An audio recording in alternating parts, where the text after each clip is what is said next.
Good morning, everybody, and welcome to week one of the NFL season. It's the main slate. It is the first big show of the year, and happy you guys are all joining us here because for the next 3 hours and 45 minutes leading up until lock, we're going to have you covered with everything that you need to know to build your DFS lineups this week. So I'm going to be on building lineups with you guys for the next 45 minutes.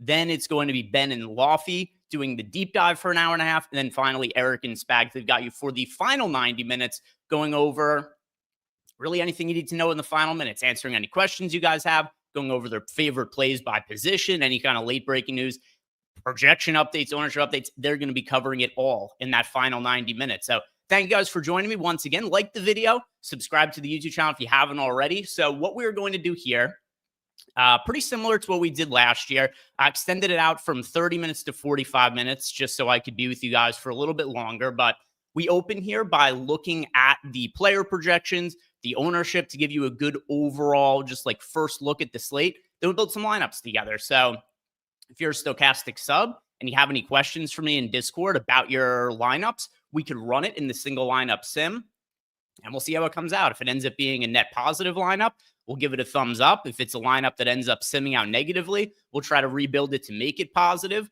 So let's have some fun. Let's get to it. And where we are going to start here is by looking at some of the player projections, beginning at the quarterback position. So here's what we got for the top projected quarterbacks. Starting on DraftKings here, we actually have 3 QBs projected for north of 20 fantasy points. Leading the way, it's Jaden Daniels, 22.3 fantasy points for him. We've got Joe Burrow at 22 fantasy points. And then you'll see Kyler Murray in here just over 20 fantasy points. As far as the ownership goes at quarterback, and, you know, it's very rare that we have any kind of massive chalk at the QB position. So we've got Trevor Lawrence here just over 10% owned, Joe Burrow 11% owned, but no like real massive chalk on the DK side of things as far as QBs go. If we look at the value, the top players, points per dollar, it's Daniel Jones. So if you are looking to save salary at quarterback and maybe make some like stars and scrubs type lineup, or maybe just need a cheap QB to fill out a cash game lineup, Daniel Jones at $5,100. He is our top points per dollar play at the QB position. Moving on to running back now. And you'll see what we got at running back. Bijan Robinson projecting quite a bit better than any of the other running backs for now. We've got him now for over 20 fantasy points. So here's been the biggest adjustment in our data as the week has gone out. Christian McCaffrey. So there's all kinds of uncertainty when it comes to McCaffrey for this week. I tend to think he is going to end up playing, and that seems to be the way that things are trending.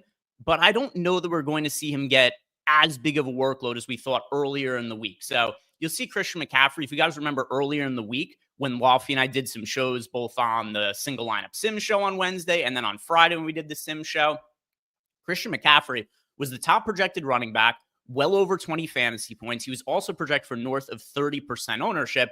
Now as the week has gone on, the ownership has come down. The projection has come down. So McCaffrey now is projected for 18 fantasy points and actually sub 10% ownership, but he's still the third highest projected running back on the slate. So he got Bijan Robinson 1, Devon Achane 2, then Christian McCaffrey, Alvin Kamara just behind McCaffrey, 17.98 fantasy points per 17.99. Then you'll see Jonathan Taylor, Jahmyr Gibbs, Chase Brown, Genty, James Conner. Those are all your running backs projected for north of 17 fantasy points. And a lot of guys really tightly grouped together. You'll see from James Conner to Christian McCaffrey, all these guys right in that 17 fantasy point range. So now the ownership, here's how this has changed as the week has gone on, really flattened out. We don't have Chase Brown project for 30% ownership anymore. There's no more Christian McCaffrey projected for 30% ownership. Now you're chalk the running back position. It's James Conner, the only running back projected for north of 20% ownership. So 21% ownership going to James Conner. Then you've got a bunch of guys, 15 to 19% on Jonathan Taylor, Alvin Kamara, Devon Achane, Josh Jacobs, Chase Brown. The slate has really started to look different as a result of that Christian McCaffrey news. As far as the value goes at the running back spot, nobody super cheap that's projecting as a crazy points per dollar value play. Really, a lot of the best value play on this slate is actually like the mid-range to pay up options, just because the pricing is not all that great on DraftKings to open up the year. It's very soft. So what you're seeing here is the best points per dollar plays are actually guys in like the 6K range. So Alvin Kamara, James Conner, Jalen Warren at $5,200. He is somebody who I like a little bit as a contrarian option, 7% owned, one of the better points per dollar plays in our projections. But yeah, nobody who's like 4K that's really popping off the page or anything like that from a value standpoint. Then you got Chase Brown, Devon and Tony Pollard, another one who looks pretty good at $5,700. No Tajay Spears. We saw what that meant last year when there was no Tajay Spears. Tony Pollard played a massive role. Wide receiver now. Here's what we got at the wide receiver spot. Leading the way, it is Jamar Chase, who is projected for 21.04 fantasy points. You see here, big gap between Jamar Chase and the rest of the wideouts. So he's at 21.04 fantasy points. Your second best projected wideout, it's Nico Collins at 18.16. So a pretty big drop off when you're going to the number one guy to everybody else. By the way, I'll put some of your guys' comments up on screen here. Greg Turpinseed, what's up, man? Israel Williams, good morning to you as well. Hope you guys are excited for week one. So, yeah, and also if anybody has any super chats or anything, if you want me to look at your lineups, you can throw those in and we'll sim them. And if you are in our Discord channel, which comes with access to any of the Stokastic subs, you can leave me a question there and we can look at your lineup. If you want to know the best way to sign up for any of our packages, take advantage of the promo code football. This is going to be ending tomorrow night. Get 30% off any of our monthly packages with the promo code football. So this is going to include our player projections, ownership, the sims, the single lineup sim that I'm about to be using here, all of the tools on our site. Get them for a monthly package, 30% off with that promo code football. Also, something else that's pretty fun for this week, which we're going to talk a little bit more about as we go here. Beat me if you can. Over on OwnersBox, they're running a really fun contest for this weekend. If your best lineup beats my best lineup in the main contest over on OwnersBox, it's a $250,000 contest. It's $50K to first place. You're going to get entered into a drawing. Your best lineup beats my best lineup, and you're using the Stokastic avatar. You get entered into a drawing. One person who ends up beating me and is playing with the Stokastic avatar over on OwnersBox, you're going to be entered into a drawing and get a chance to win a free yearly Stokastic sub. Also, if you want to sign up at OwnersBox, use the promo code Stokastic. New users get a 100% deposit bonus up to $750. Returning users, so even if you've used OwnersBox in the past, there's still a redeposit offer, 50% up to $250. So OwnersBox, we'll build some OwnersBox lineups here as well. It's super flex, so a little bit of a different format. Don't have to worry about defenses, which I really love. And yeah, beat me if you can. We'll have some fun with it this weekend. But getting back to the wide receivers here, I mentioned that Jamar Chase, he's projected the best, followed by Nico Collins. And then you've also got Puka Nacua, Tyreek Hill, Malik Neighbors, Brian Thomas, Mike Evans. They're also all projected for around 17 fantasy points. Also, I see OwnersBox is active in the YouTube chat here as well. They're going to be doing some giveaways throughout the show, giving away stuff like free tickets to their spin game, give out some free tickets to the main slate, perhaps. So be on the lookout for any kind of messages in the chat from OwnersBox and get yourself a chance to win some free stuff just from paying attention to the YouTube chat. Ownership at the wide receiver spot. Here's what we got for ownership. We've got Jamar Chase as the most popular wide receiver by a pretty good amount. He is now 24% owned. And then behind him, you got Mike Evans, Drake London, Tyreek Hill, Brian Thomas, Jerry Jeudy, all 15 to 17% owned. Value at the wide receiver spot. So another way where the slate has really changed. The first show that Loughy and I did together, I really like Jalen Coker. And what ends up happening, he gets put on the IR. It was the first chip to fall in terms of the week one slate really looking different from how it initially looked. And then what ends up happening is Ted McMillan at $5,200, 12% owned. He's one of the top value plays on the slate. So when the pricing first came out on DraftKings, Jalen Coker was presumed to be healthy. Adam Thielen was still on the Panthers at the time. Now you're taking those two guys out of the mix for the Panthers, and now you're looking at a very highly touted first-round rookie who's going to be playing a massive role right out of the gate for the Panthers. So he's our top projected points per dollar play at the wide receiver spot. Behind him, Jerry Jeudy, Tyreek Hill, and then Emeka Egbuka, another rookie who's benefiting from some injury situations. So when the pricing came out on DraftKings, there was some assumption that Chris Godwin could potentially play. And there was also Jalen McMillan. He got hurt since then. So we got a couple of rookies in Ted McMillan and Emeka Egbuka who are both projecting really well for us on a points per dollar basis. The tight end position now, and I really like the pay up tight ends for this slate. There isn't too much need to go very cheap at tight end because there's so much value at other positions. So here's what we got in our projections. 15.6 fantasy points for Trey McBride, 15.26 for Brock Bowers. Then you got George Kittle at 12.84.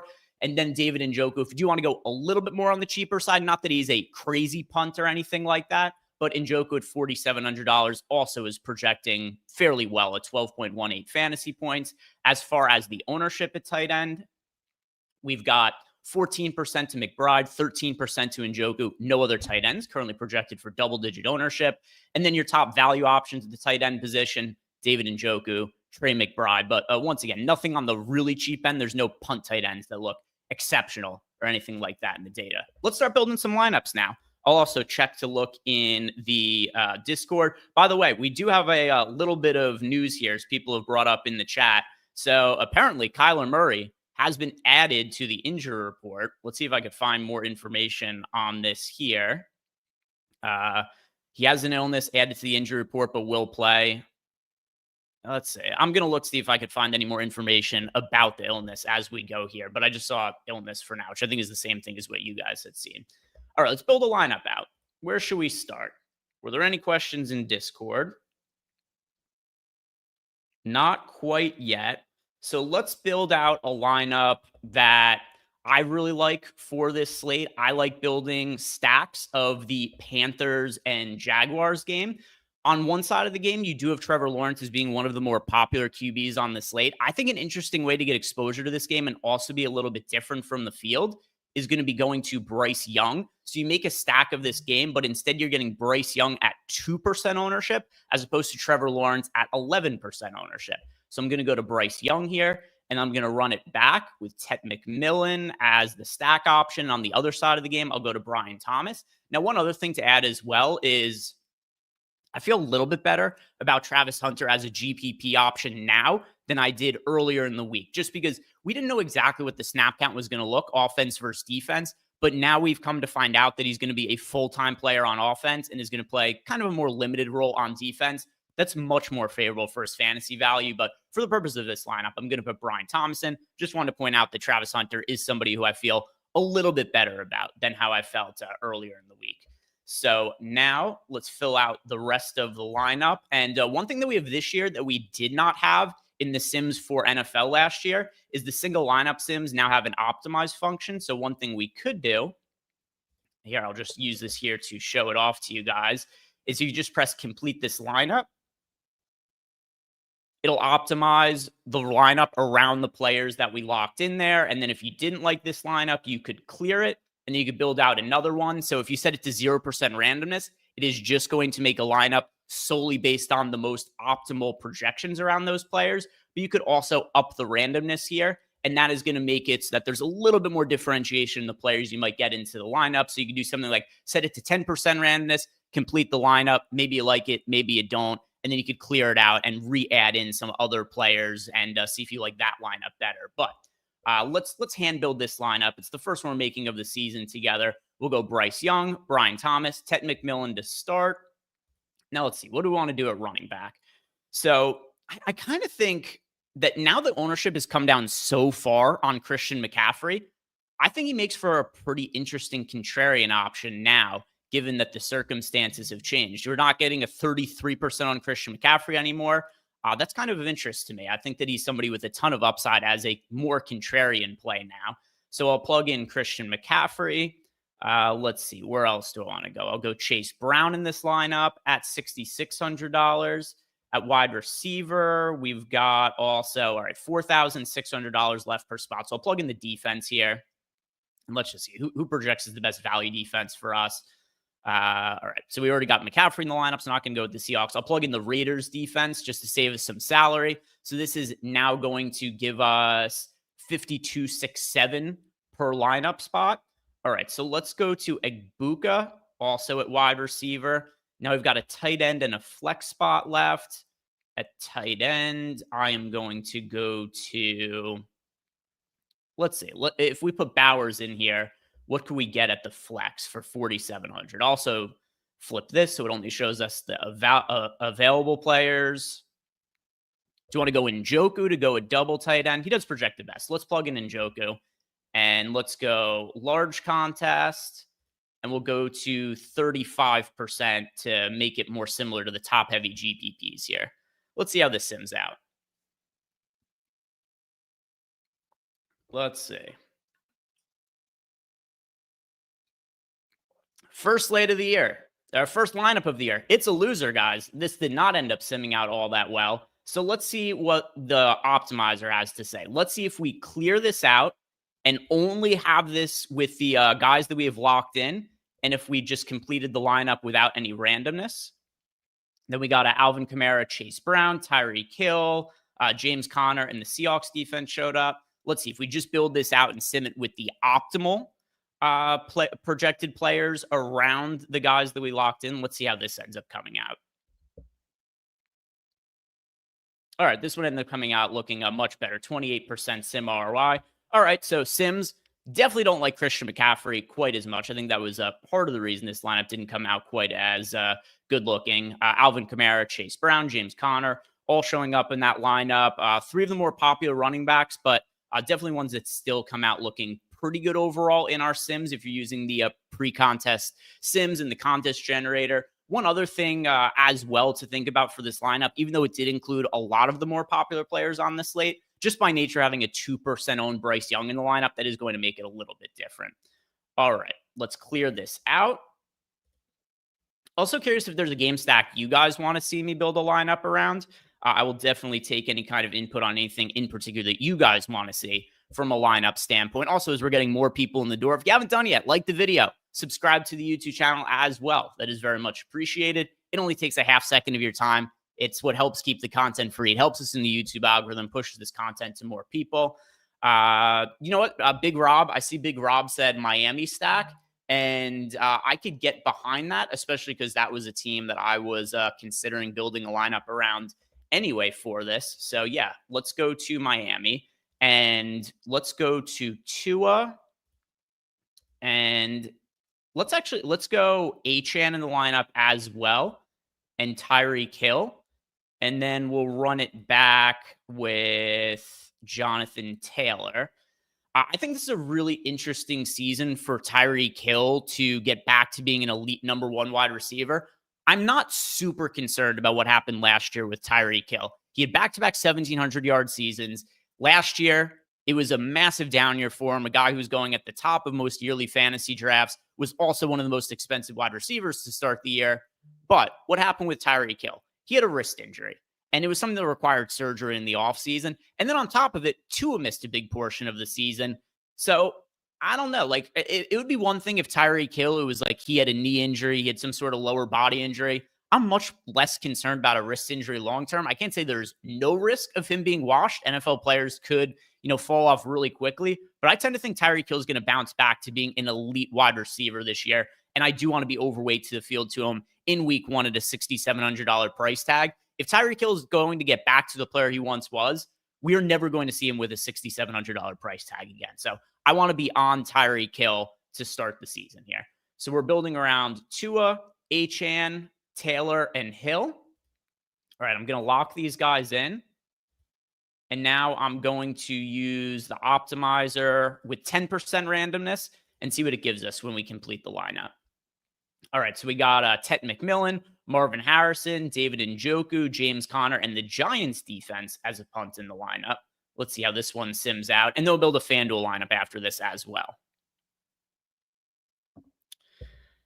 Yeah, Commando in the Discord chat wants to know, is Lawrence the chalk on FanDuel? We'll look at FanDuel in a second. And yeah, this lineup ended up coming out looking really good with the Tua and Tyreek Hill and also Achane stack. So Achane, even though he is a running back, he's very involved in the passing game. I think he's a pretty viable stacking partner with Tua. And also, I don't have any concerns about Achane and his health heading into week one. I think it was more planned to have him limited in some of the practices leading up to the season. But yeah, this lineup looks pretty good. 56.4% sim ROI. So let's move on over to FanDuel. We'll build a couple FanDuel lineups, and then we will also build out a OwnersBox lineup as well. Oh, I see we got a super chat as well. One here from Avi. So Avi wants us to build a particular FanDuel line that he's looking at. So we could definitely go ahead and do that for him. So he's looking to build a 49ers stack. And he's got in it Purdy, Juwan Jennings, George Kittle. By the way, also Jennings. I think Jennings is going to be the number one wide receiver for San Francisco this year. Not any kind of like crazy hot take or anything like that, but maybe this is a little bit more of a hot take. I do think he ultimately is going to end up leading the team in receiving yards over George Kittle. But anyway, Juwan Jennings. We've got George Kittle in the lineup. We've got Jackson Smith and Jigba as well. All right. So let's complete it with the optimizer after we locked in the 4 players here that we got from Avi, and the rest of the lineup ended up being Alvin Kamara, Tony Pollard, Jamar Chase, Kyron Williams. So I'm going to lock in the players that you liked, Avi, because if this doesn't end up simming out well, then we'll clear the lineup and rebuild it. But let's see how this ends up looking. I think this is a pretty solid looking lineup, though. So I think we're going to end up simming well.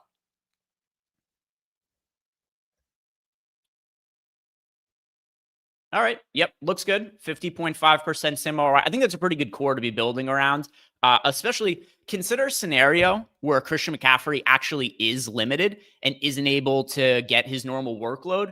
Well, then it stands to reason San Francisco might have to lean a little bit more on the passing game. So you're fading Christian McCaffrey, but there's also a pretty clear direction where you're doing it and a narrative here in a game script where 49ers are throwing the ball more, ends up being a little more of an up-tempo game. And then you've got exposure to the 49ers passing game and then also running it back with the Seahawks passing game with JSN on the other side. So I like that as a core, Abby.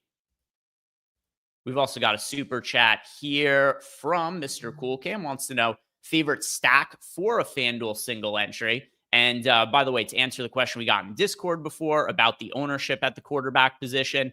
So Trevor Lawrence, he is 7% owned. He is the 5th most popular QB on over on FanDuel. So he's popular, but he's not like massive chalk. He's not the chalk at the position. He's just a guy that's pulling some ownership there.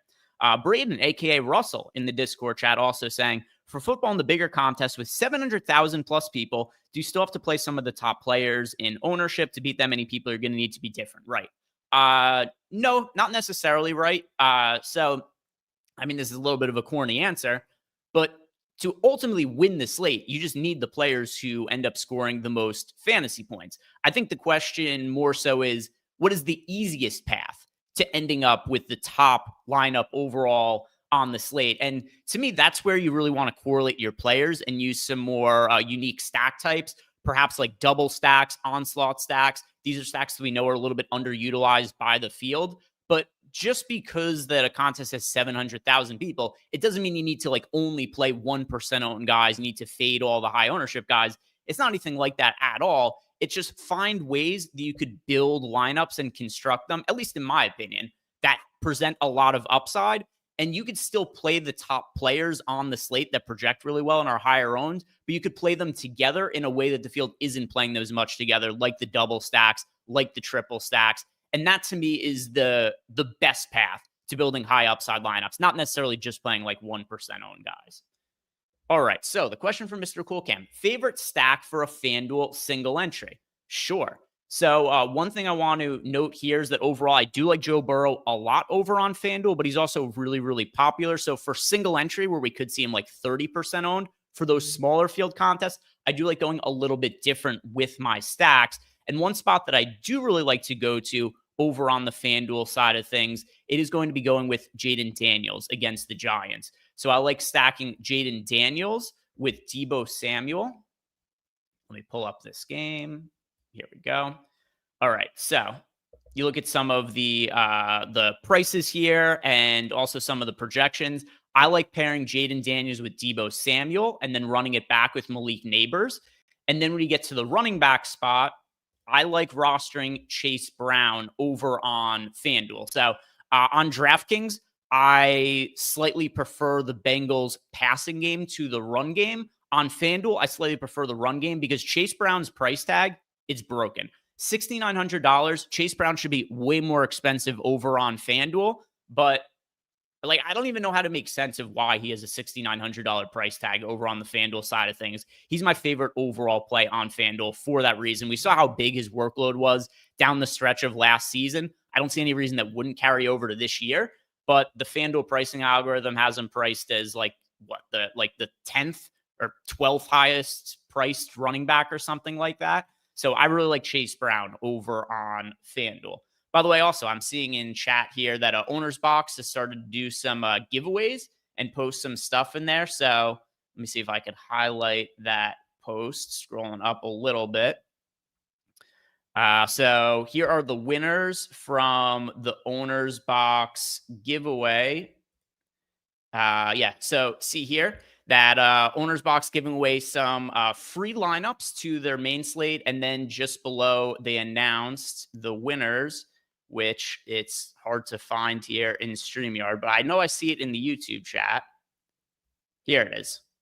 All right. So also drop your username in the chat for a free entry into the 250K NFL contest. And they're giving away 10 of them. And they're announcing the winners in chat as well. So just be on the lookout for those messages. Easy chance to win some free stuff. And then also there's the Beat Me contest over on OwnersBox as well. So if you guys weren't watching at the top of the show, if you play over on OwnersBox with the Stokastic avatar this weekend, if your best lineup beats my best lineup in the 250K, $50,000 to first contest over on OwnersBox, you're going to be entered into a drawing for a chance to win a free yearly Stokastic NFL Sims Max sub. So no downside to you. If you're playing over on OwnersBox, play with the Stokastic avatar, beat me, get a chance to win some free stuff. And then also there is a new user deposit bonus offer. Sign up with the promo code Stokastic, $750 deposit bonus, 100% match. So take advantage of that. Or if you're a return user, 50% deposit bonus up to $250. So some good stuff going on over at OwnersBox for week one. Also want to throw into this lineup at wide receiver. I am going to go to Tet McMillan. All right, so I'm going to plug McMillan in, and I'll have the optimizer complete the rest of the lineup now. But like kind of a core of some of the players I like the most over on FanDuel. Jaden Daniels, I like Ted McMillan a lot. I like Chase Brown a good amount on FanDuel as well. He's my favorite overall option, like I said. Let's see how this lineup sims out. We also got a question from Hypnotoad in the chat. He says, I'm building for single entry on DK and have a Tampa Bay Atlanta game stack currently. Mayfield, Evans, London, and Egbuka. Would I recommend another game over that one? I don't have an issue with you stacking that game at all.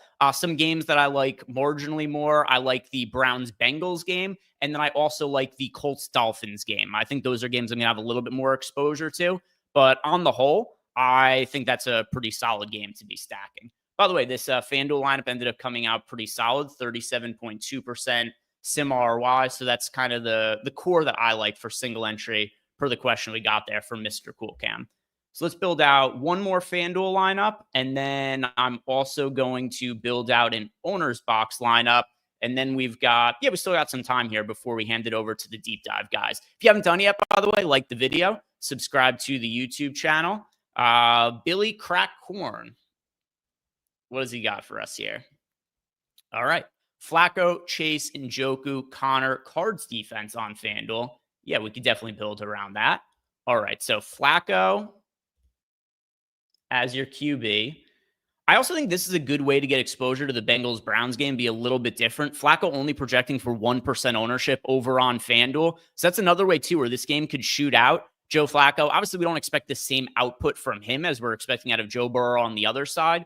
But still, with that said, Joe Flacco is considerably cheaper. He's only 1% owned. If you get a pretty good game out of Joe Flacco, he's going to open up more salary to allow you to spend up for some more guys, put you on a pretty unique build. And also, if you got 1% on Joe Flacco at QB, the rest of the team, it's not going to really matter if you're playing more of the chalk because he is so contrarian. All right, Chase and Njoku. Jamar Chase. David Njoku in the lineup. And then also James Conner and the Cardinals defense. So correlating the defense here with Conner. All right, I'm going to lock all these players in. then optimize around it and see what we get. All right, so we got Chase Brown. So we added even more correlation to this game. So we got Chase Brown in the lineup, Nico Collins, Ted McMillan, and then Ashton Genty. Let's run the sim.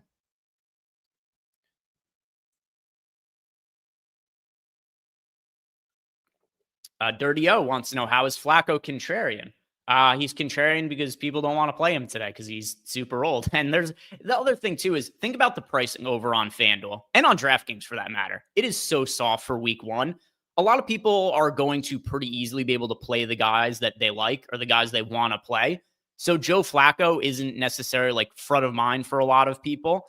And he's 1% on just because it's so much easier to fit in, just better quarterbacks. But still, with that said, I think it's a pretty favorable game script for the Browns staff to be throwing the football. And there are very easily suggested run backs on the other side as well. Chase Brown, Jamar Chase. I like David Njoku as a stack partner for Joe Flacco. I like Jerry Jeudy as a stack partner with Joe Flacco as well. But yeah, this lineup came up looking pretty good, 27% sim ROI. All right, let's build out an owner's box lineup now. All right. So we'll go over to Owner's Box. So the biggest difference between Owner's Box and DraftKings and FanDuel is that it's super flex, which means there are no defenses, and you don't have to. I highly recommend it that you could roster 2 quarterbacks. So what I really like to do with my Owner's Box lineups is I like to build out 2 QB lineups and then make 2 stacks of. You can even make like a super stack of one individual game. So we could actually do this with the Browns-Bengals game like we were just talking about. So you could do both quarterbacks in the lineup. You could go Joe Burrow and Joe Flacco. Put them in the super flex.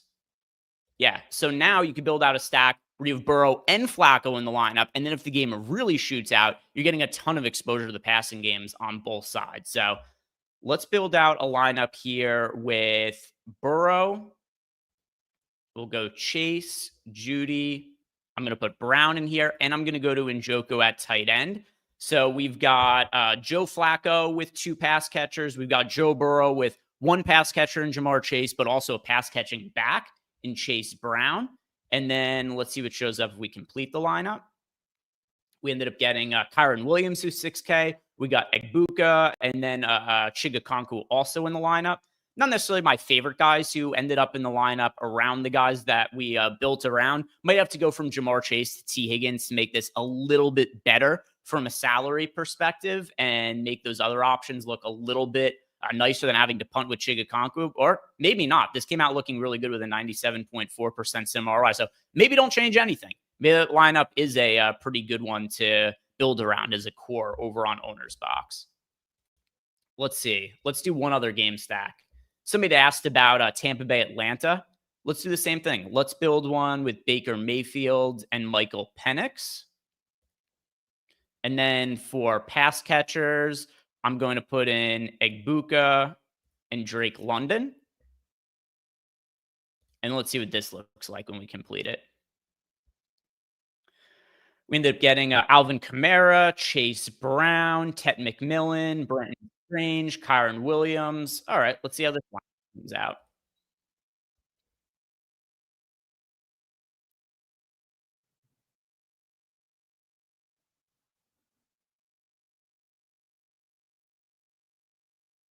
All right, not quite as good as the other one, but still positive, 14.9% sim ROI.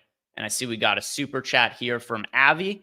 Avi wants us to build another lineup over on FanDuel, which, yeah, we could do that pretty easily. All right, so we want to be looking at here Bryce Young, Sanders, Hunter. Put Sanders in twice. Let's see. Let's use so I assume you just mean Jatavian Sanders playing him at tight end.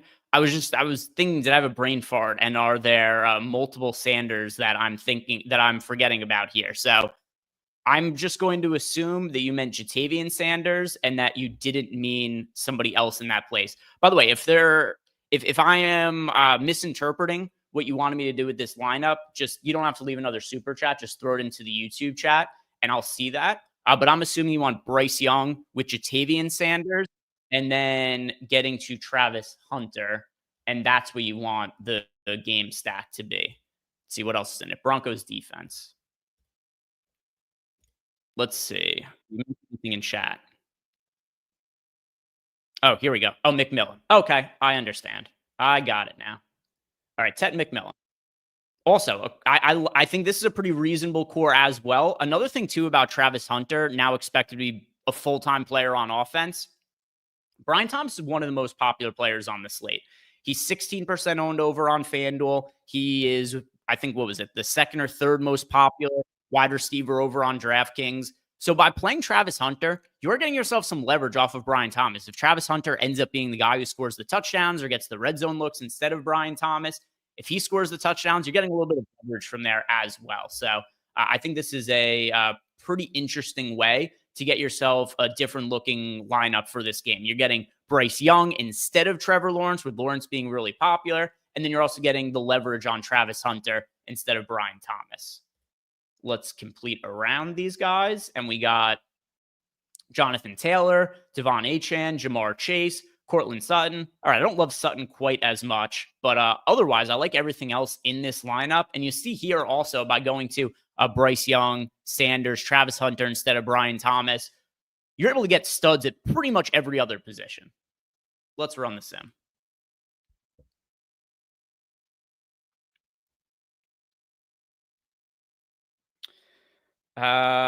Risky Business in chat wants to know when's the next projection / ownership update. Oh, so this lineup did not come out looking good at all. Negative 42.6% sim ROI. So we might have to go back to the drawing board with this one. I am curious. It might just be our data like Travis Hunter all that much. Let's try building this, but with Brian Thomas instead and see how that one ends up looking. Also, the Broncos defense, really expensive, $4,800. I'm curious if instead of them, we end up plugging in a cheaper defense, how that looks. All right, let's also take Sanders out of the lineup. I don't think Sanders is very necessary tight end this week. All right, let's go instead. Taking all these guys out. I should have just locked the players in. I was overconfident, though. I was so confident with sim out well that we were just going to be a one and done that I didn't lock anybody else in. All right, let's make some adjustments. We're going to go Bryce Young, Ted McMillan, but instead we're going to go with Brian Thomas. And let's see what this looks like if we optimize just around these guys instead of going to Sanders and not trying to force in the Broncos defense. All right. Bijan Robinson, Alvin Kamara, Tyreek Hill, Trey McBride, Ashton Genty, Raiders defense. So we did get a defense and running back correlation here with Genty and the Raiders.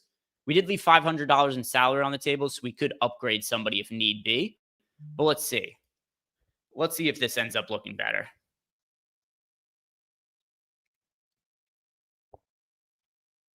How does it come out? All right, this looked a lot better. So I know it's a little bit removed from the players that you wanted in here, Avi, because, we've still got Bryce Young. We had to go to Brian Thomas instead of Travis Hunter. We had to take Jatavian Sanders out. We left in Ted McMillan, but we were able to make these adjustments and turn a negative 50% sim ROI lineup into a positive 50% sim ROI lineup. We also got a super chat here from See You at the Top. He wants to build a DraftKings lineup. Yeah, we can go ahead and build this one out. All right. We have in here Tua, Achane. All right. It's a full lineup. Tua, Achane, Taylor, Egbuka. By the way, this is really similar to the lineup that we built before when I was building out a Dolphin stack. So I'm almost positive this is going to come out looking good. There's like 2 or 3 players that are different across the entire lineup they built out before. And the one we built out before, like a 96% sim ROI. So I would be very, very surprised if this one doesn't end up projecting well. Setting myself up for failure now. Now it's going to end up looking bad, and I'm going to come out looking like an idiot. The one thing that is the biggest difference is that we have Tyler Warren in the lineup. You're stacking this a little bit more heavily than the one we built out before. It also has Jalen Waddle in the flex. And then we have Seattle's defense.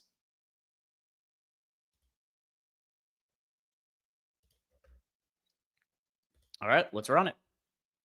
So Tua, Achane, Taylor, Egbuka, Tyreek Hill, Drake London, Tyler Warren, Jalen Waddle, and then the Seahawks defense. Be positive so I don't look like a moron. Good. 45.9% MROI. So we got another one in here too. Shout out to Phylafa 94. Can you build a Falcon stack? Yes, sir. We could absolutely build a Falcon stack. I assume you mean for DraftKings, but if not, correct me otherwise. But I am under the assumption that you want me to do it for DraftKings. If not, just let me know otherwise, and I'll rebuild it for FanDuel or for OwnersBox. The bots are here.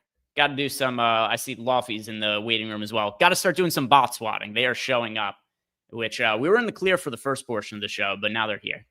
All right, Falcon stack. So let's start with Penix, and let's go Drake London, and then I'm going to run it back with Egbuka. So this is going to be the core of the stack. Egbuka, London, Penix. Now, some other guys I want to plug into this lineup. I am going to go with Achane to get some exposure to the Dolphins and Colts game. And then I also want to plug Ted McMillan into this lineup. I don't think we've built enough lineups with McMillan yet. Now let's complete the rest around it. All right, so Kamara, Trey McBride, James Conner, Raiders defense. Let's see how this one goes. Also, if you guys haven't done it yet, like the video, subscribe to the YouTube channel while this lineup is simulating. Don't forget that if you're looking to sign up for an NFL package today, take advantage of the football promo code. It is 30% off with the promo code football. This is for any monthly package. So you want to sign up for the core, the max package, any NFL package, 30% off with the promo code football. So football, I'm sure you guys know how to spell it. Foot, then ball. Same thing you'd be watching on TV today. All capital letters. They get you 30% off any monthly package. Let's see how the lineup came out that we built here. We got a 54.4% sim ROI. All right. Not bad. This is kind of where we've been living lately. A lot of lineups in like the 40 to 50% sim ROI range. Just a few minutes left to go here. So let me make sure there weren't any final questions I missed. If not, which there aren't, I'm going to build out one more lineup that I like for myself around a game that we have not built around yet. And then we'll pass it over to Loughy and Ben for the deep dive. All right, so one thing that we have not done yet that I want to take a look at is some Arizona onslaught stacks. So honestly, I kind of do like the Saints. I did bet them plus 6.5 for this game, but this team might be total dog shit this year. And there is a chance that they get completely steamrolled by the Arizona Cardinals. And one way to get exposure to the Cardinals, even though they are really popular, some of the individual pieces, but build them in a way that's a little bit different from the field, is an onslaught stack where you're playing all of them together. So I want to go to Kyler Murray, James Conner, Marvin Harrison, Trey McBride, and the Cardinals defense. And then I'm going to complete the lineup here and see how this ends up looking. All right, still only have this game selected. All right, going to complete around here. And then we got Chase Brown, Ted McMillan, Travis Hunter added to the lineup. Let's see how this looks. Just a full onslaught of Cardinals players. If it doesn't come out well, then we'll swap out maybe like the Cardinals defense or something like that. Yeah, maybe we'll take out like the Cardinals defense and re-optimize around that and see maybe if it's too heavy focused on the Cardinals. All right, came out looking really good. So that shows what some of the upside potentially is for a full Cardinals onslaught stack. We've got 1, 2, 3, 4, 5 pieces from the Cardinals. So more than half the lineup is made up with Cardinals. And we got one of the highest sim ROIs that we had from any lineup that we built on the entire show. Also, before we hand it over to the deep dive guys, going to shout out our guy Coach here, who I lost a bet to recently, had to pay him out. So Coach, I did have to Venmo him yesterday because we had a bet on whether the Dodgers would win 100 games or not this year. I had them for over 100 wins. He had them for under 100 wins, and I did not come close to winning. The the Vegas total for the Dodgers going to there, they're like 109.5 for their win total. Didn't even come close to it. So, Coach, you were on the right side of that. And yeah, you got the better of me that time. Hopefully, we can find another bet to work out for the football season as well. Guys, thank you very much for watching. Appreciate it. Like the video, subscribe to the YouTube channel if you have not already. Take advantage of that promo code football to get yourself 30% off any monthly package. We had multiple Millie winners last year, actually 3 of them using the Stokastic Sims and data last year. So you guys could see here on screen that we've got a lot of the biggest wins of the year last year, including 3 Millie wins all here. If you want a chance to win $1 million or give yourself the best chance to win $1 million, like some of the Stokastic subs from last year, sign up with that promo code football and get access to any of the monthly packages that we have here for 30% off. That's going to do it for me, guys. Like the video, subscribe to the YouTube channel. Deep Dive is coming up next. 3 more hours of football coverage on this channel. Good luck today, guys.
Yo, good morning. Welcome to the Stokastic.com NFL Deeper Dive. First one of the season. I get nervous every time. Every time we do this, a little bit nervous coming into week 1 of the season. First look shows, whatever, all these other ones kind of, fine. But we're self-producing this one, first of all. Our friend Jordan Klein has moved on to greener pastures. We love him. We miss him. We'll see him soon. He actually texted me something yesterday, told me I had to fix something with my betting video. So he's still here, even if he's not here. I'm Dave Loughran. That is Ben Rasa. And we've got an hour and a half of commercial-free NFL DFS discussion, followed by Live Before Lock, going straight into that with Spags and Eric up to 1 p.m. Eastern time. Good to be back, brother. Good to see you. I haven't seen you in probably 8 months. Hours. What? Yeah, 8 months. We did a show on Tuesday. So yeah, no, it feels good to be back. I'm a little nervous as well. Good anticipation, good energy. You went live when I was asking you when we're going live, so you jump started that, and it's good vibes today. It's my mother's birthday. I want to give her a happy birthday right off the top. Get those vibes going, and we're gonna win a lot of money on her behalf. I'm very excited. Miss Betsy. Yes, Mama. She follows me on Twitter and sometimes likes my tweets. Yeah. She does. Degenerate gambler, as she is. Yeah, you have Ben and you have Betsy. What's your dad's name? Tom.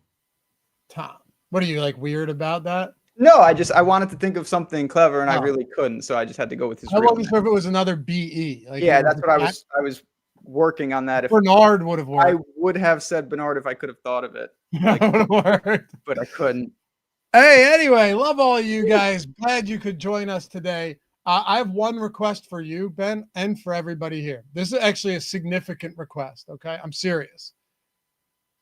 We're self-producing this one, right? Which is it's easy enough. Joey set up a lot of good stuff for us. We're in business.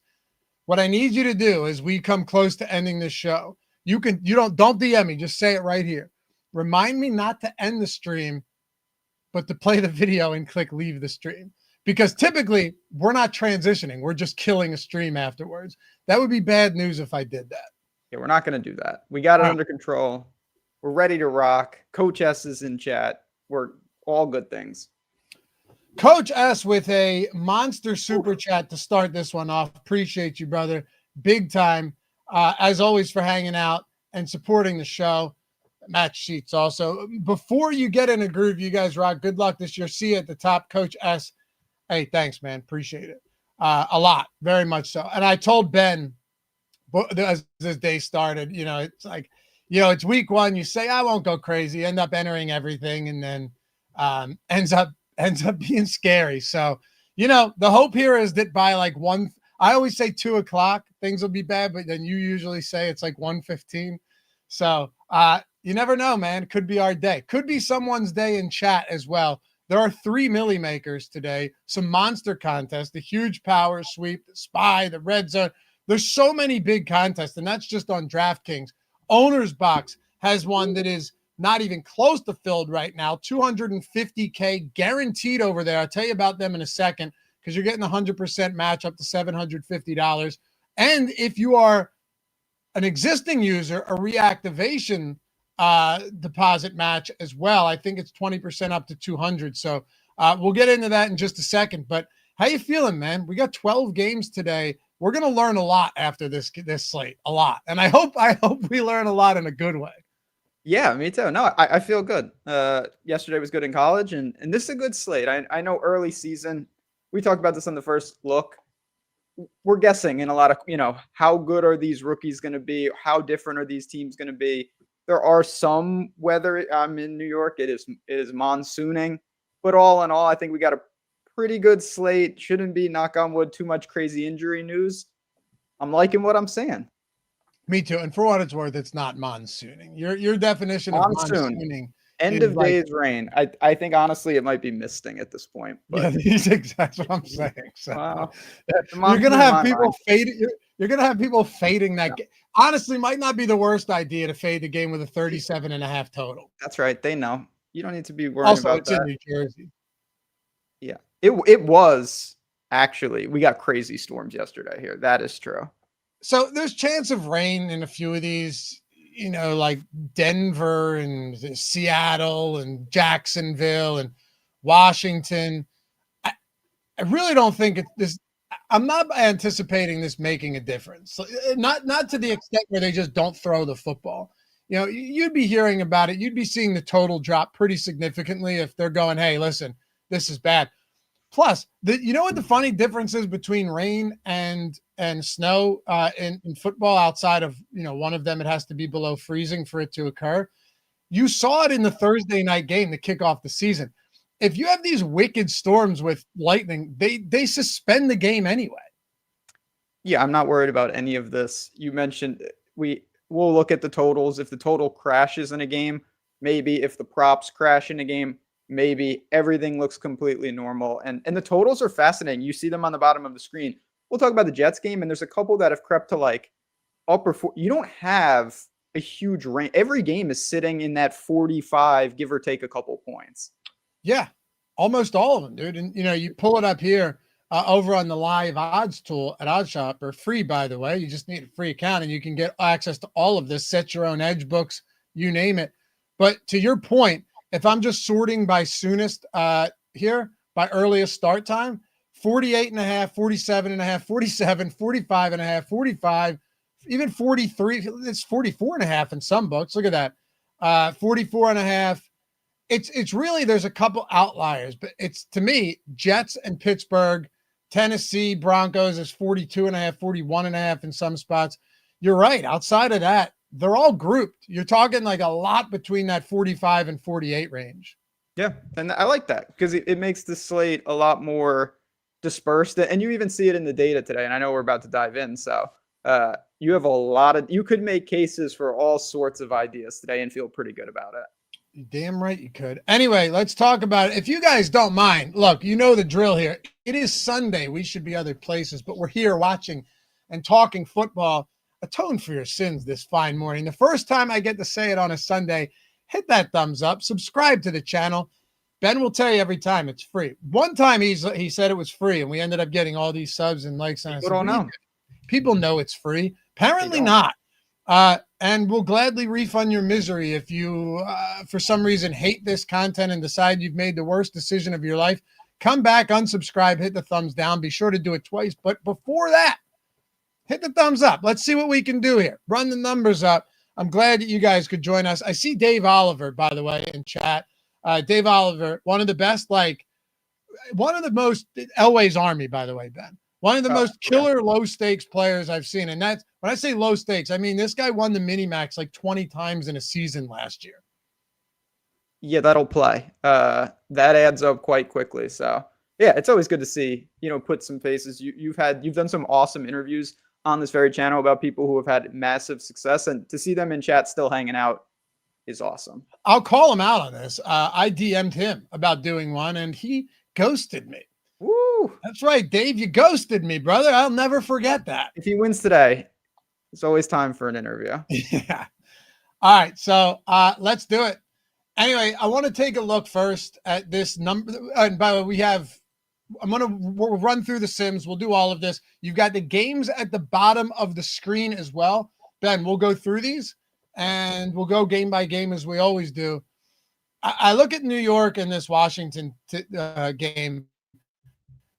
Washington 6.5-point favorites, 45-point total.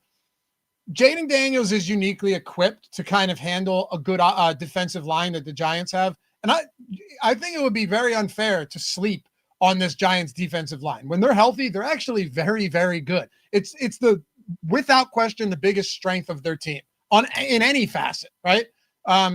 You could see Jackson Dart starting by week 4 for all we know. But also this offense here, I don't have much interest in, and you know this, we're not going to spend and belabor points in spots that we don't really want to get to a ton of. Malik Neighbors is the one guy that I'm always willing to get to. Week 1 of his rookie season, I said, I don't care if this guy's a rookie. I don't care if Daniel Jones is throwing him the ball. We're just going to jam this guy whether we can. And then week 2, he was in a Millie Maker lineup along with Daniel Jones in a skinny stack. So he's the clear number 1. They have guys like possession receivers, 5-yard per reception type Wan'Dale Robinsons, your Slaytons and such. And on the ground, I just don't have a lot of confidence here. You could go Tracy, but Scatterboo, they draft. I'm a huge fan of that guy. Don't know how much he's going to get worked in early. They still have Devin Singletary. To me, and maybe I'm off here, you can tell me if you think this game could possibly shoot out. They have Russell Wilson at the helm. This feels like a spot where I'm getting Malik Neighbors and not a whole lot of anyone else. Yep. We don't need to try to force things in. We have plenty of teams. I have no Giants stacks. Neighbors is going to be a one-off in all sorts of lineups because he's an elite wide receiver. Pricing's extremely soft. I'm sure I'm not the first person to say that. And I just have no interest in the running game. It's just not a spot to go in. There's a million cheap tight ends on this slate. The Giants are not one of them. The Giants defense, which I know we could basically make a case for any defense. If you want to take a dart throw and really spend elsewhere, I'm fine with the Giants defense. You mentioned they have some pieces on that side of the ball that are not indicative of a bottom 5, bottom 10 team. So if you want to do that, I'm fine with it, but it's Neighbors or pass. We're getting 7% Neighbors. We're getting a little Giants defense. Not much Tracy Wilson. Not surprised by that. There's always one guy I'm willing to take a few shots on, and that's a Theo Johnson. But to a point that you made on Tuesday's show, you don't really need to go dumpster diving on this slate, right? It's the most inefficient you're going to see salaries all year long, not just on DraftKings, but FanDuel too. They have some egregiously priced quality players. Do I really need to go down to 3K for Theo Johnson? As this, maybe they have to throw, but to me, in another world on another slate, Theo Johnson and guys like Jatavian Sanders could be 2 of my favorite tight end plays because it allows me to get everything elsewhere. Yeah, there's still some element of that, but it's marginalized because you just simply don't need that because these star players, instead of being 9,000, they're 8,000. Instead of being 7,500, they're 6,500. And I had no problem. I ran a couple sim runs this morning, and I was not starved for value in the least. What about the fact here? And I'll zoom in a little bit for you, Ben. Thank you. For you guys actually in chat. How about the fact that on the other side is a 6-point favorite with and by the way, Cream asked in Discord, do I not like Slayton because Russ likes to push it deep? Again, Cream, it comes back to the same thing we were talking about. It's not that Slayton doesn't have some viability. It's just on this type of slate, are you trying to thread the needle that much? I don't really think you have to. Like, yeah, he's going to be essentially unowned, but you've got a guy, say, Ricky Pearsall, who's only a little bit more expensive, Ibuka only a little bit more expensive. Guys like McMillan, the clear, de facto number one in Carolina, not that much more expensive. You have these guys that are in the 4K. I know McMillan's 52, but you have these guys in the 4K range that are like legit, wide receiver 2 or 1A receivers. I'm not trying to get that crazy here. But how about this Washington exposure? What do you make of this? Do you boost these guys at all to get more against the Giants today? Curious on your thoughts, because that is not a lot of Washington. Not a lot of Washington. This is potentially dangerous because I agree with this. I was planning on being under on Washington. It's kind of confirmed. I'm not getting a lot of Washington in my stuff. I'm okay with it. I'm not going to sit here and pretend that there's not serious downside to not having Jaden Daniels exposure. We know he's a dual threat. He's got a new weapon in Debo. I'm not messing around with the backfield. I don't think anybody wants to do that. I'm not talking about that. But yeah, these pass catchers and certainly Washington as a whole is going to be an interesting team. I don't want to say anything. It's the first show, Love. I'm not going to say anything crazy right off the bat. I don't think it's impossible that there's some regression here. And I'm willing to make a stand and come in under on Washington today. I am too. You also have 11 other games, right? You have 23 other teams. You don't have to do anything you don't want to do. Now, sometimes you should be doing things you don't want to do. But knowing that Jaden Daniels probably is pretty popular. The only other thing is, though, that if he's popular, doesn't mean Washington's going to be popular. I have no interest in the backfield, but Debo, Terry, who has been holding out, finally gets his contract like a week before the season. Guys like Zach Ertz, I don't even think they're bad plays here. It's just I like so many other options over them this week. Opportunity cost, again, you can't play everybody, and it's not that easy of a team. We're going to talk about a lot of quarterbacks, and we were doing this on the first look. There's kind of these different buckets. You've got Lamar, super dual threat. You've got Stafford, statue. And then there's a balance in between.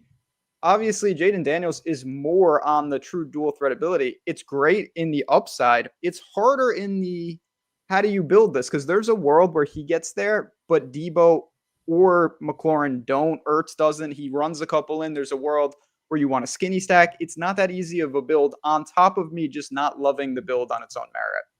Anything else for this game? No, I didn't bet it. I'm not going to bet it.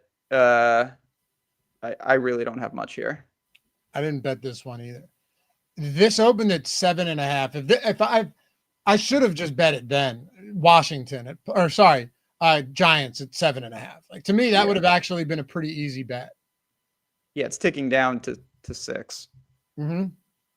All right, let's keep this one moving. We got some really fun games that we'll get to. Sometimes it's easier to get to some of the other ones out of the way first. This one, we have 3.5 because Joey, appreciate him, made all of these overlays for us yesterday since we're self-producing.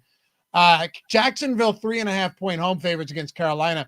I'm seeing some 4.5s out there now, Ben. So this one continues to move, but it's an interesting game. And I know the Sims, when I ran it, were giving me a lot of Trevor Lawrence, good amount of Brian Thomas. There's not a ton you can do with the backfield, specifically because you're talking about a team that has, let's say to start off the season, ETN and also Tank Bigsby, but they drafted Tootin as well. The assumption is that he's going to get some work too, but look at our exposure to this Jacksonville team early on. I get it. I do understand it. Thomas's ownership has come down. We've got the pool ownership here. I ran it on a 10,000 field in the contest generator at 15%. Trevor Lawrence, 11% ownership. So they're semi-chalky, but at the same time, you'd be getting over the field quite a bit on them. I think Carolina every year gets hyped up, right? Whether it's, they got a new coach in Canales and Bryce Young as a rookie, whether the previous year, like they have this going on from, they have this. And then each year, they kind of find a way to let you down. Now, Andy Dalton comes in after Bryce Young gets benched last year. Then he gets in a car accident, right? And then Bryce Young takes over again, actually plays well. almost beats the Eagles if it wasn't for that Xavier that get dropped, almost beats the Kansas City Chiefs. They played much better football over the latter half of the season. This actually has shootout potential.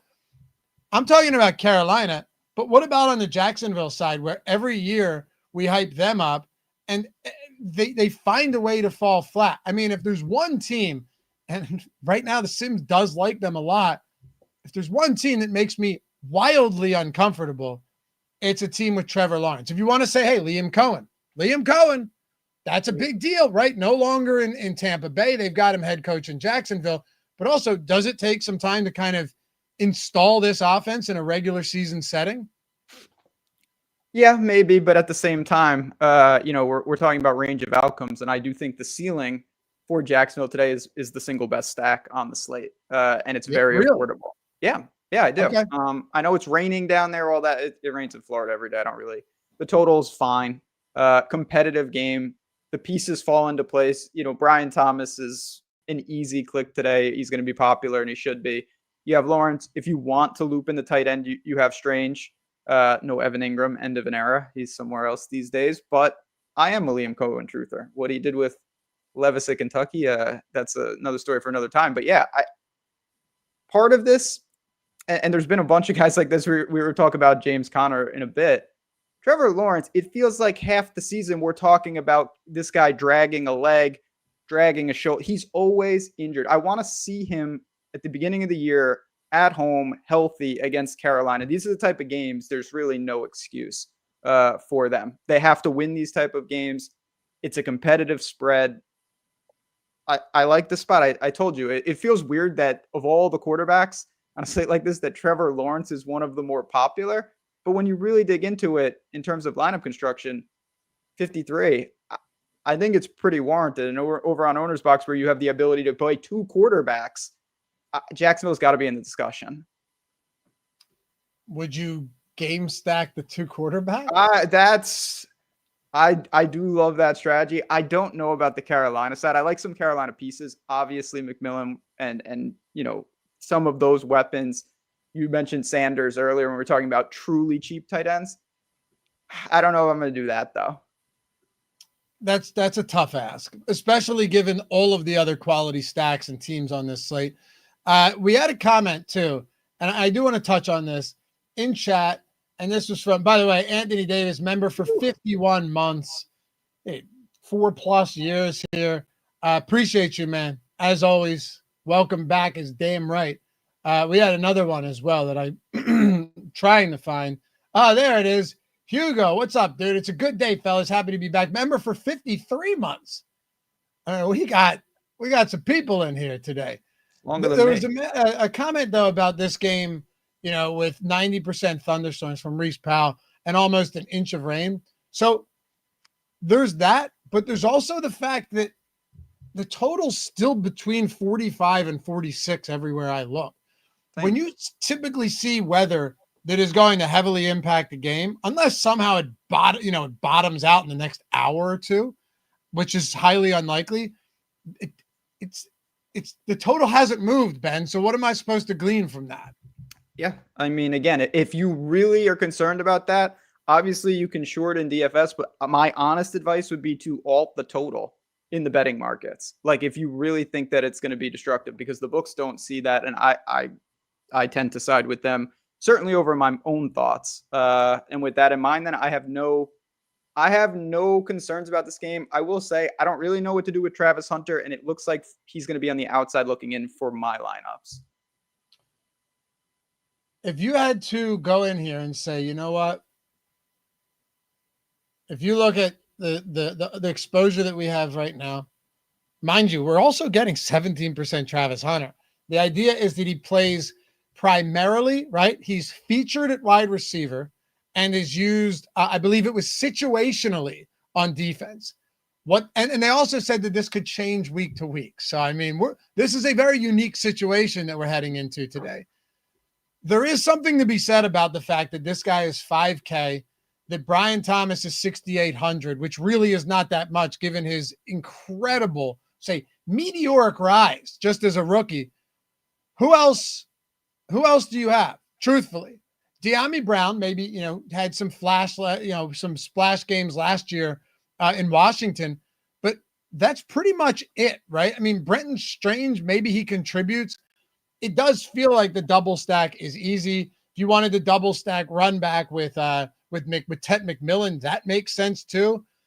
If you're trying to get weird, I don't think the most insane thing would be to throw a 2,900 Jatavian Sanders in there.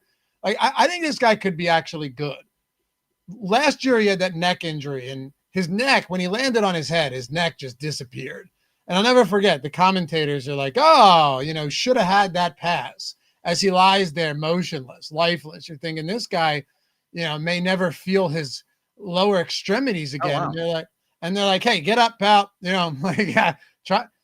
Seriously, I don't know if you remember that down the sidelines. It looked brutal, and they just didn't acknowledge how bad it was. Well, he battled back because he's ready to go. And I do like him. For me, the easiest way to sum up this game, I like the Jacksonville stack, but the Panthers' individual players, I think, at every position are firmly in play. From Hubbard in the backfield to Sanders as a cheap tight end, certainly to McMillan on the outside. I also think the Hubbard play, and I want to pull this up in the Sims. For those of you who are unfamiliar with these tools, the simulation tools are the present and the future of DFS, especially with the competition these days, right? It's simming the field tens of thousands of times. But first you're generating contest, which is intended to replicate what the field is going to look like. And then when you simulate it, see which lineups had the highest ROI. Massively valuable stuff here. And this is why we all use these. I'll tell you a promo for all of them that expires after today in just a second. But, 30% McMillan, 3% Sanders, 3% Bryce Young. The fact that Chuba, Ben, is only 5% owned, right? That we're projecting him for 5% ownership. I'm very, very tempted to boost Chuba today. And if you're someone also that thinks weather could play a role, I mean, hands down, Chuba Hubbard is the bell cow back here. Yes, they Sanders is gone, but they brought in Rico Dowdle, kind of a little swap there. And then you've got Trevor Etienne. Hubbard could have, no joke, if this game stays competitive and you're talking a 4.5 point spread, do you remember the type of workloads he saw in these games last year? He's been like that since college. He is, in terms of volume, at the very top. And we've seen over the last, X amount of years, pretty much every backfield has gone from workhorse to timeshare. To some of these teams, it's 3 or 4 backs every week. Carolina is still more in those. This guy's got the backfield basically to himself. I don't worry about him being vultured nearly as much as other players. He's going to be busy. It's very possible they're playing from ahead, even though it's not projected. And he's not phased out if they're not. It's not like, oh, well, if they fall behind, forget it. He can clearly contribute in any game script. Another super solid play, and these are why I don't have to dig for value. We're talking about a guy that checks almost every box. Flat 6. Yeah. I mean, and I mentioned earlier in the week to you and Greg that the guys getting less ownership that I really loved were James Conner, Jonathan Taylor. I'm thinking, wow, these guys could be smash plays today at lower ownership. But then you get the Christian McCaffrey news. He is expected to play, but who knows if he's limited. Now you look back and you go, is that why they signed Brian Robinson Jr.? Like, did they have some inkling of what was going on? So our exposure comes down, ownership comes down to McCaffrey. Ownership, I think, already was naturally going to come up to those guys. The one guy it hasn't come up on, because I like Connor a lot too. I like Taylor a lot too. The one guy it hasn't is Chuba Hubbard. So you know what? Carolina, could it end in failure and just disaster? It always can with Carolina. But Chuba, I like him. I like McMillan. I love getting over the field to him. And I want to sprinkle in some Sanders. So, that's where I'm at here. I don't think I'll have much Bryce Young, but I do like, as you kind of mentioned, the individual pieces here. And there's a world, too, where McMillan and Hubbard are in the same lineup without Bryce Young, and it wins a tournament today. I'm just throwing it out there. You can do a lot of that today, again, because the skill position players, cumulative, when you add them, you're talking, so for a lot of teams, sub 10K with like 2 legitimate players. And that's not the case. We've talked about in the past, there were times where we were saying, like 18,000 for the big 2 for a team. You're talking like London and Bijan when they're to the ceiling. It's like, man, that's a lot without a quarterback. That's not the case in Carolina. Pennies. Jags are going to win the game. Carolina still has offensive. I mean, they should. They're 4.5-point favorites at home. Yeah, They should. Yeah, they should. But you never know. Plus, it's still the Jacksonville Jaguars. All right, favorite plays from this game before we keep it moving. it would be. I mean, Brian Thomas on the Jag side with the Jag stack. McMillan. I think he's in a really nice spot. He fits a lot of builds.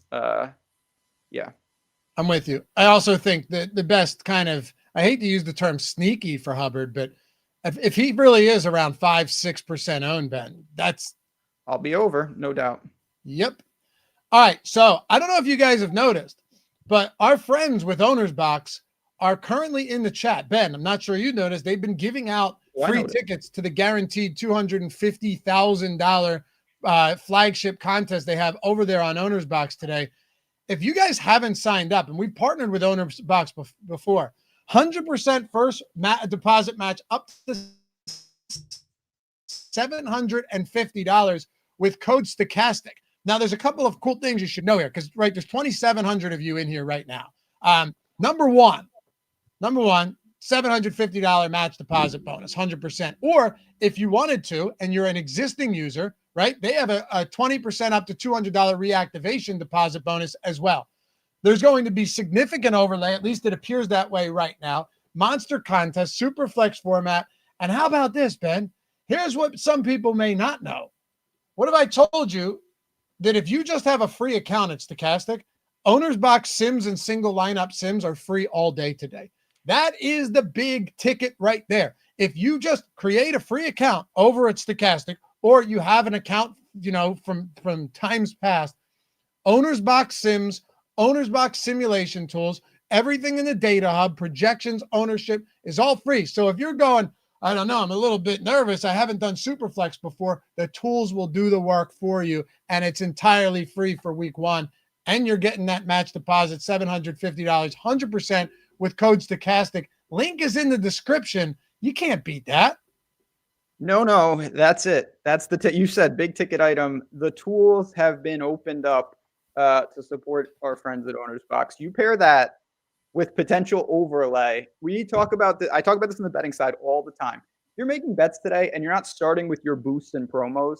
You have to really ask yourself what you're doing. Like, you got to take the best stuff at the top and then you make your own bets and then you can keep going.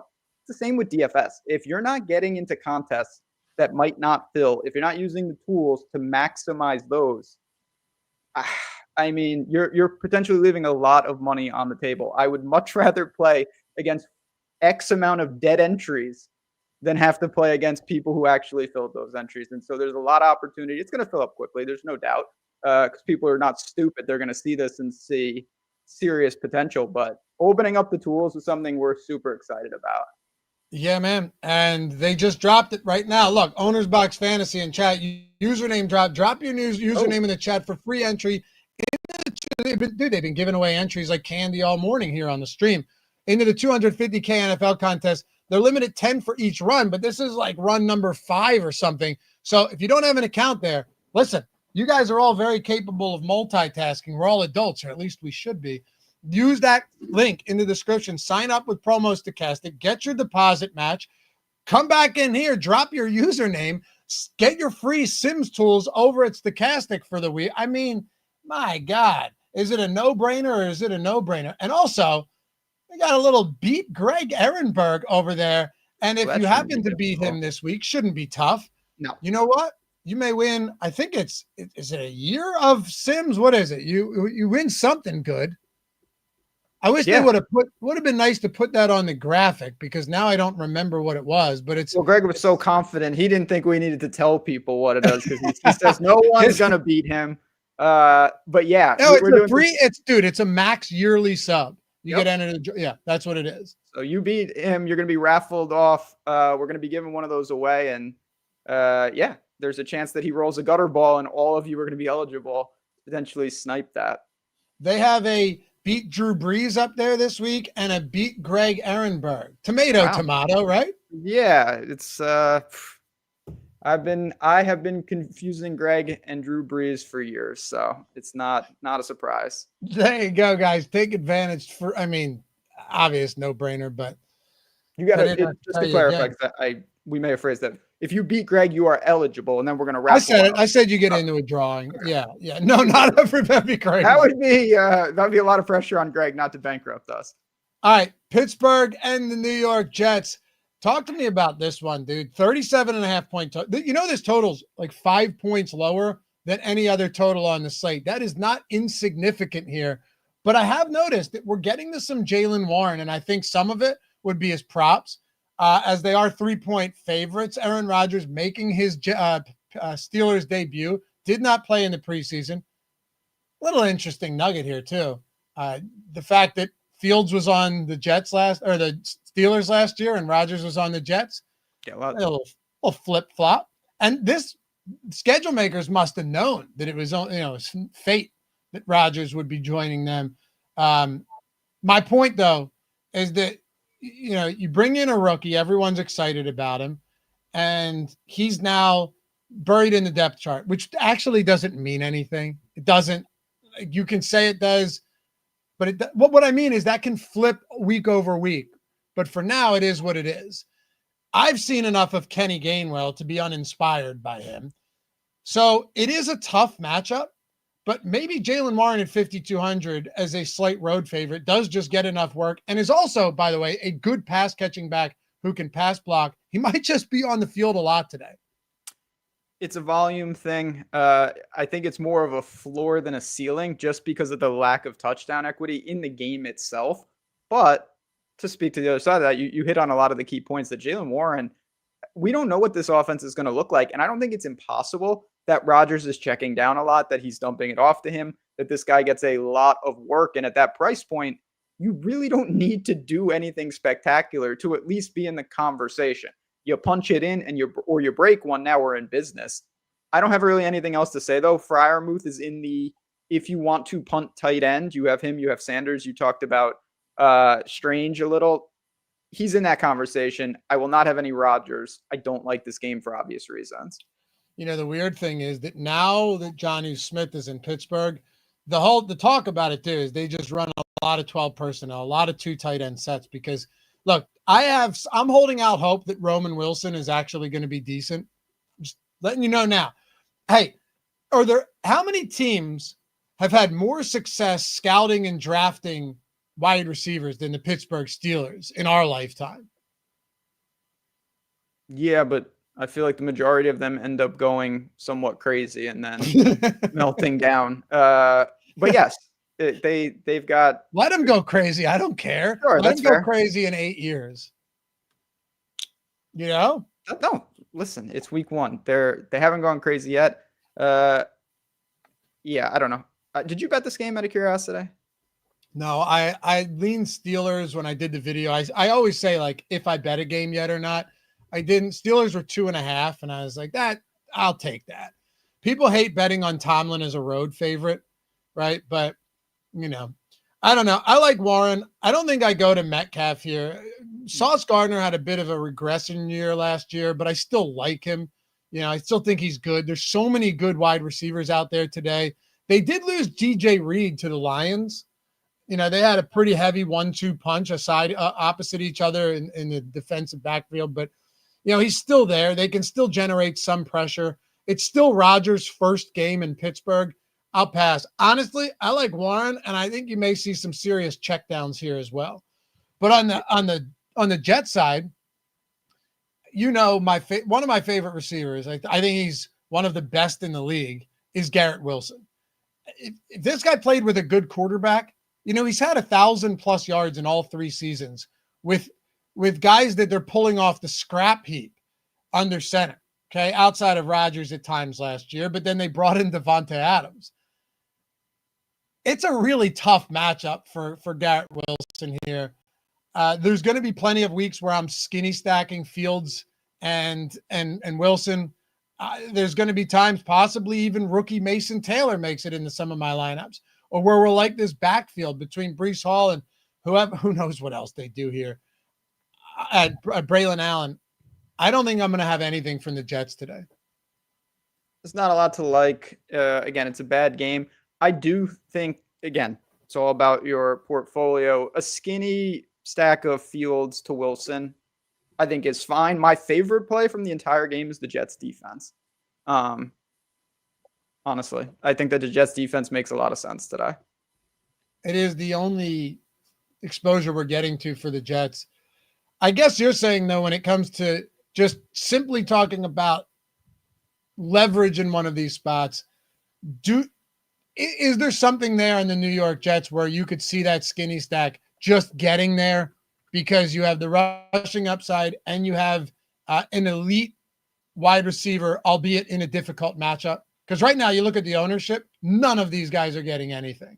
So again, it's all context. Like, probability of success is lower than most of the quarterbacks and stacks we're going to talk about. But A, it's cheap, and B, I do think the ceiling, particularly with Fields, just because he's always live to do something that on this slate without Lamar, I'd say he's basically unless I'm not thinking of somebody, maybe Daniels, but he's in the rushing upside category that no one else really is. And in an ugly game like this, I think that's worth it. Is he high on the priority list? No, but he doesn't need to be. You just illustrated it.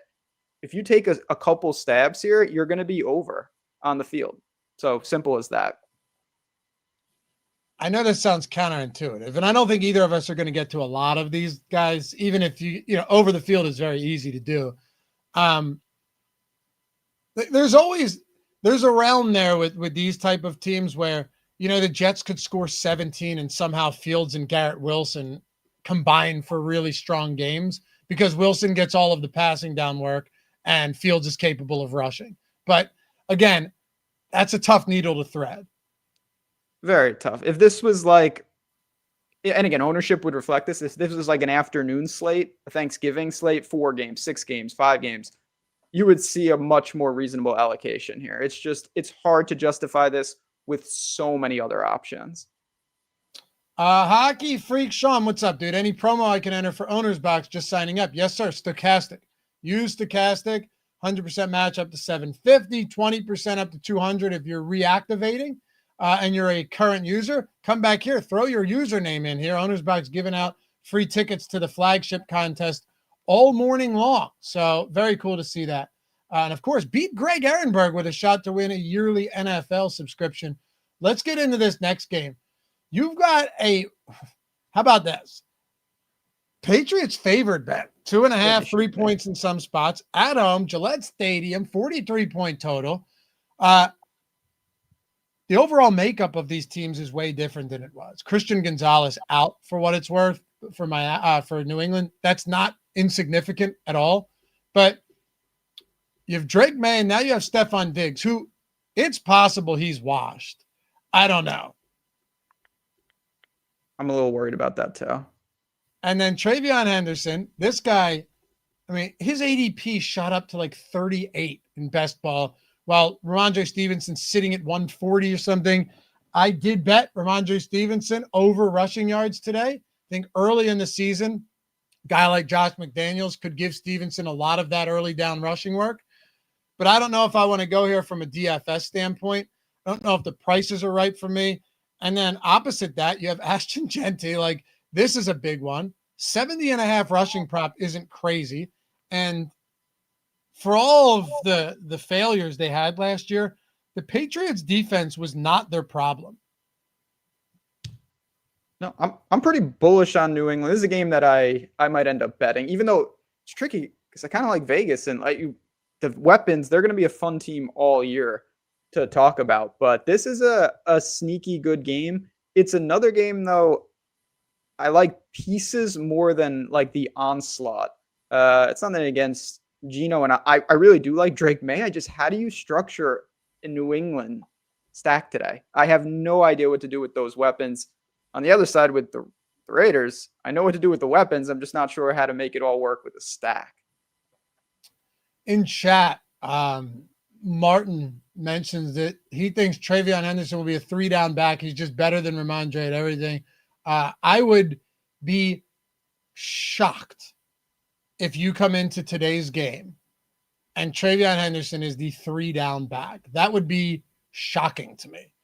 In the one preseason game Stevenson did play, he had 7 rushing attempts to 1 for Travion Henderson with the first team offense. It's only a preseason game, and I think Henderson, obviously, as the season goes on, continues to get more work. But Stevenson's rushing prop is higher than Henderson's today. Again, take it for what it's worth. But Ben, I would be very surprised if Stevenson is just uninvolved early on. Truthfully, I would be shocked. I'm not going to try to figure it out. I simply don't know. As you mentioned, the lines are a really good data point to say that it's not a clear situation.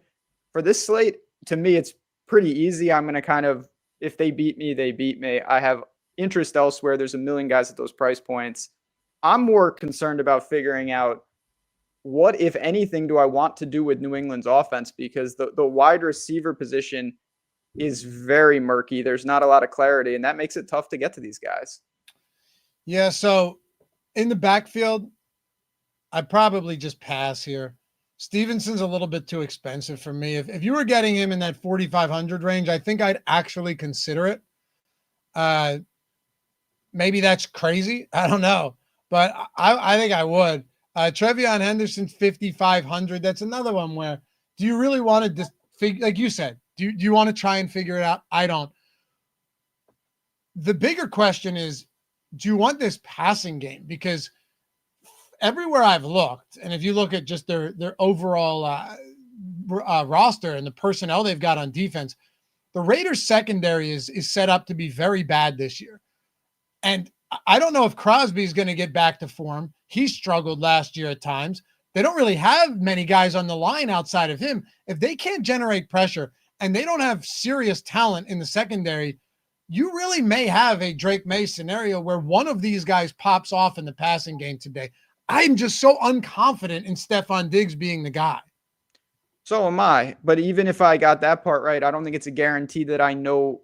If I told you that Diggs was ineffective today, that doesn't mean like, oh, well, now it's clear that it's Douglas. I don't have that clarity whatsoever. And so that does make it tough. You know, we didn't really talk about tight ends. Hunter Henry is another viable. I like Hunter Henry today, actually. But you could go, I mean, again, I don't think this is going to be a common build. Certainly not my preferred build. There's a world where you go skinny with just May and Henry and say, you know what, let me get some mobility with my quarterback. Let me take out a tight end possession, get some touchdown equity, and call it a day. May certainly is not incapable of running either. No, I almost, and I didn't, so famous last words, I almost bet his anytime touchdown score today.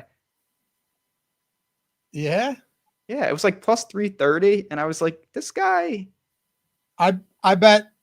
So it was a good day Friday because we had Chargers money line, and I had over on rushing, over 13 and a half rushing on Herbert, which ended up closing at like 20 and a half. He had mentioned last month that he wanted to run more and be more like Josh Allen. You know, I'm on board with that. Yeah. If you watched him run, he looked like Josh Allen running the football on Friday night. He always could run. Always. But also, that's not true because he always has a broken ankle.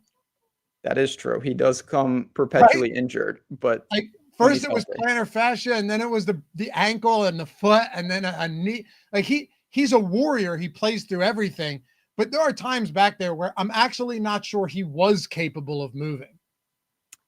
Well, he was moving on Friday, but yeah. He almost scored too. I thought he was going to run that in and got called back on an offensive hold. Anyway, my point being, maybe you're right. Maybe that stack is doable. Hunter Henry could have a potential 2-touchdown game. It's not likely, but it's possible. He's a good red zone target. I just don't think I want to go to Diggs here on a day like today. This is the wait and see approach on Diggs for me. Yeah, fair enough. Again, we can be selective. We've only talked about 4 games. Do you want to get to the Raiders side though? I mean, they've got some guys now. Well, they got some guys. There's no doubt about that. This is the first, not that anyone feels expensive, but they do have a couple guys where I'm like, okay, you are paying a premium starting with, I'm just as excited as everybody else to see Boise State's own in the backfield here in Genti. It's going to be fascinating, but he's the only guy in the slate. When I saw the pricing, I was like, wow, that's pretty expensive. And it wouldn't be expensive if everyone else was priced appropriately. Of course, in the context of the slate, like he is up there. He's ahead of backs that we have seen be really effective for a long time. Like Jonathan Taylor type players, these guys have been in the NFL doing it for a while. That's a big ask.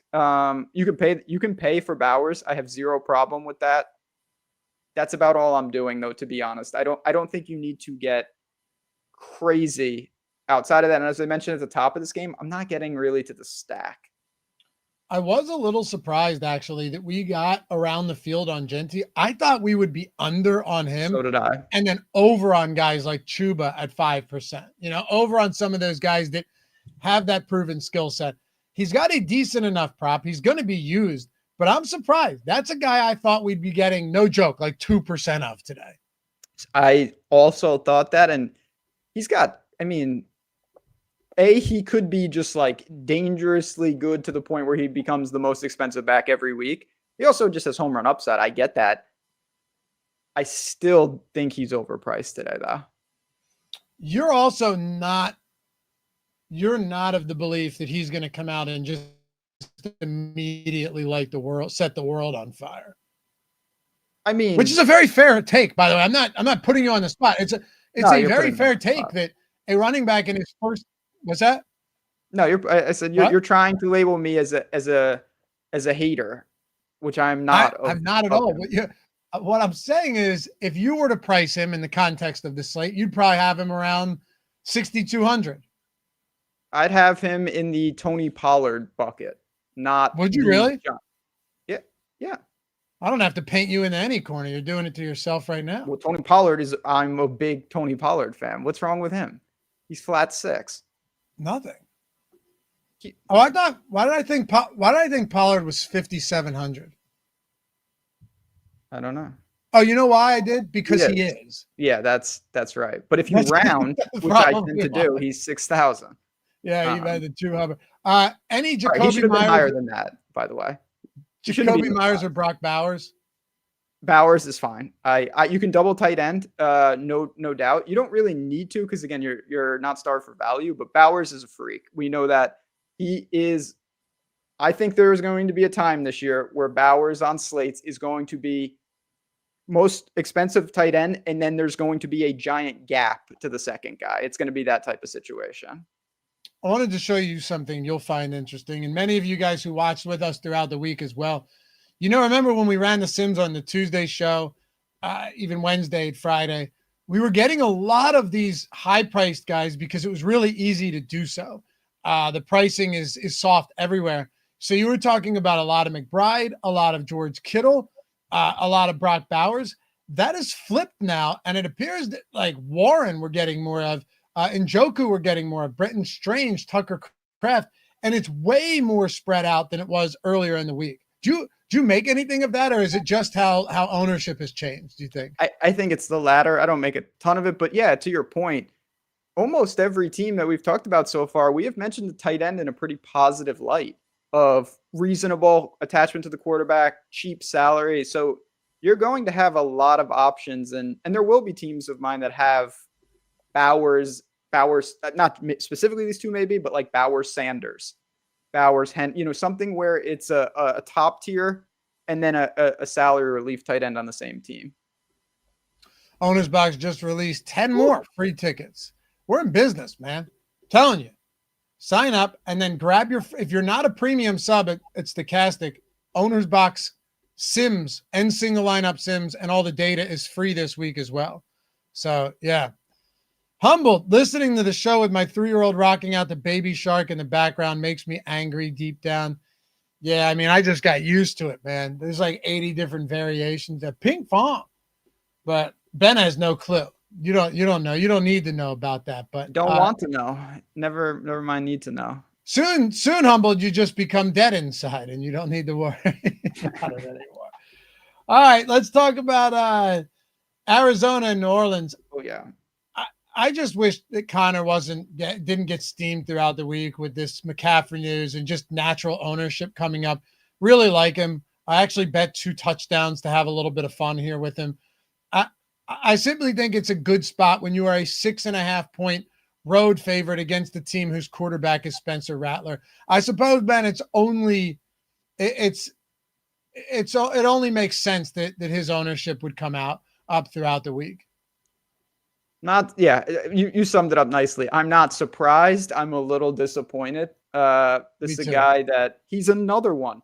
Healthy, really, really effective. Guy had battled last year numerous weeks. The game script is good. The Saints are going to be abysmal. A lot of people are going to go to Arizona in survivor pools, things of that nature.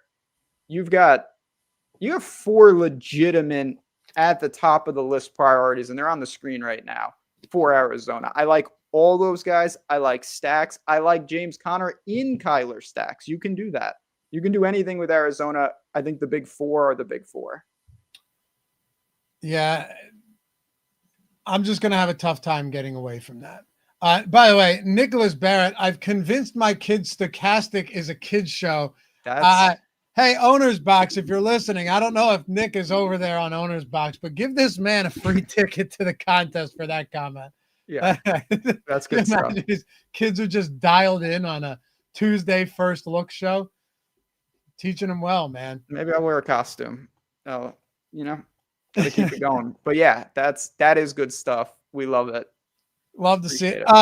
There was a report this morning as I was prepping for this show that like Kyler Murray was added to the injury report, right?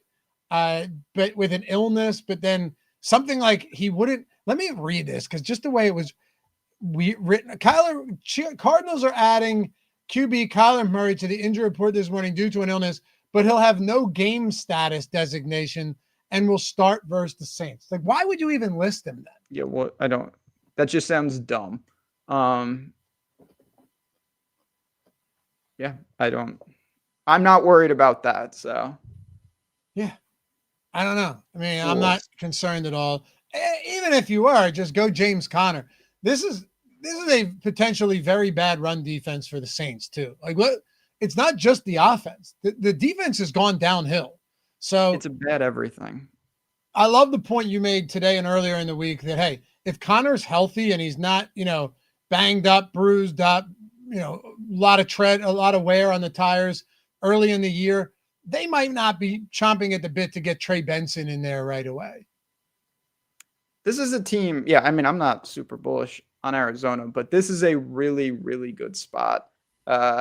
And one of the premier stacks on the slate. So they're going to be popular, easy stack, important team for me and a lot of other people today. How's your favorite way to play this? Because I'm telling you right now, I'm considering a Connor Harrison, no Kyler type lineup. I know Kyler has rushing upside. So typically that's an odd thing to do, but I'm not sure he's going to need to run a ton in this game. Yeah. Or that's you can go McBride Connor too. I mean, just look at this. You're talking, what is that? 11-6 for Harrison Connor. It's not that much. That's nothing. That's like one. There was times where McCaffrey was like 10,000. So that's nothing. I think my favorite way to play this is the standard Kyler +2. But I honestly could make a case for anything here. I don't currently, and I have not finished building. I don't have any Kyler, Harrison, McBride, Connor full onslaughts. But even that, I think there's probably some merit to it. I haven't even built my lineups yet. I got everything already loaded into the entry manager on the Sims. I haven't even built my lineups yet. I'm going to be up against it. Yeah. I mean, go ahead. Kids DFS show. What an untapped market. K is for Kyler. Kyle. Yeah, right. There's plenty we could do here, man. No doubt about it. And yes, JFAR, the Sims all for OwnersBox specifically are free this week. Free. Yes, that is correct. Create a free account there. Get your deposit match over at OwnersBox with promo Stokastic. Correct. All right. So Arizona, we don't have to do a whole lot more with here. I think we're both on the same page. It's a good spot. Now, I will tell you this. I'm not, even though it's inside of a touchdown, inside of 7, I'm not laying 6.5 here on Arizona. And maybe that's because I don't have the faith. Maybe it's because when you're talking about a near 7-point divisional home dog, or not divisional home dog, but home dog to open the season, that does not interest me. So there are ways that I could envision this game going sideways. Don't get me wrong. But also, I don't intend on getting to Rattler, who was an abomination last year as a starter.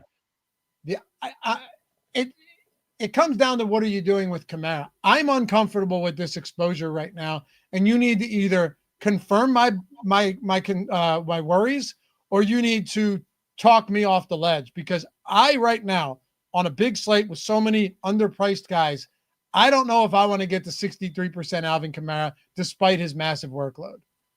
I was getting a lot of him this morning, and I'm in the middle. I'm very comfortable getting some pretty healthy exposure to him. Do I want him to define the slate? No, because I do think that there's pass for the Saints to win. There's also clear pass where the Saints are just ineffective and they score like 9 points. I like this is another example to go back to the Raiders of like Kamara's 6,300. Are you kidding me? That's such a good price point for a guy that I would hope would be relied on heavily. I'm comfortable with him. What we're not seeing on the screen is Olave. Are you going to get to any of him, even without Rattler, obviously? I thought about it, but I don't think I need to today specifically. Like, he's good, but I don't think I need to do it today. There's so many other similarly priced wide receivers, again, with better quarterbacking, even better matchups to some extent. I don't think I'm going to do it. I'll have some Alvin Kamara. I don't really want to go to a guy like Rashid Shaheed either. I don't know about you, but getting the Rashid Shaheed with Spencer Rattler at quarterback, it's tough for me. So, nah, man, it's Connor, Harrison, McBride, and Murray. I think all of those are great plays. I like Connor the best among that team. And then Alvin Kamara, but I'm not comfortable getting the 50% here. Ben, if it kills me, I guess I have to live with it. And I don't blame anyone for getting overweight to him. Yeah, I don't know. If he's, that popular, it could be tough. I'm going to have a healthy amount of Kamara today. And I doubt he defines my slate because I'll be maybe a little over the field, a little under the field, depending on what the contest is. Cincinnati and Cleveland. Cincinnati is 5-point favorites here. Zach Taylor emphasized getting these guys work early in the season so they don't get their dicks stomped in week one as they have in multiple week ones. Remember, last year was the Patriots. How many people did that wipe out in Survivors? Every year I say, you know what, everyone? I'll do the Survivor video. You can check it out. It's going to be great. It's a great video. Yeah, it's great. It also has the shelf life of 1 week every year because of Cincinnati. Every year they screw this up. Thank God the Broncos are playing today. So this is something to note. And you pointed this out to me because you've been tapped in. I've been tailing you over on tails, which we'll talk about in the preseason. The Bengals are aware of this. They have altered their preparation to the season to try to optimize a faster start, including playing starters and whatnot. And I would hope it will make an impact because they need to win this game and get started on the right foot. They're almost a touchdown favorite. It's inside a touchdown, but Burrow, Higgins, Chase Brown, my God, a lot of weapons for Cincinnati today. And I do like them in the betting markets as well. You should come hang with us over on Tails. Yes, you should.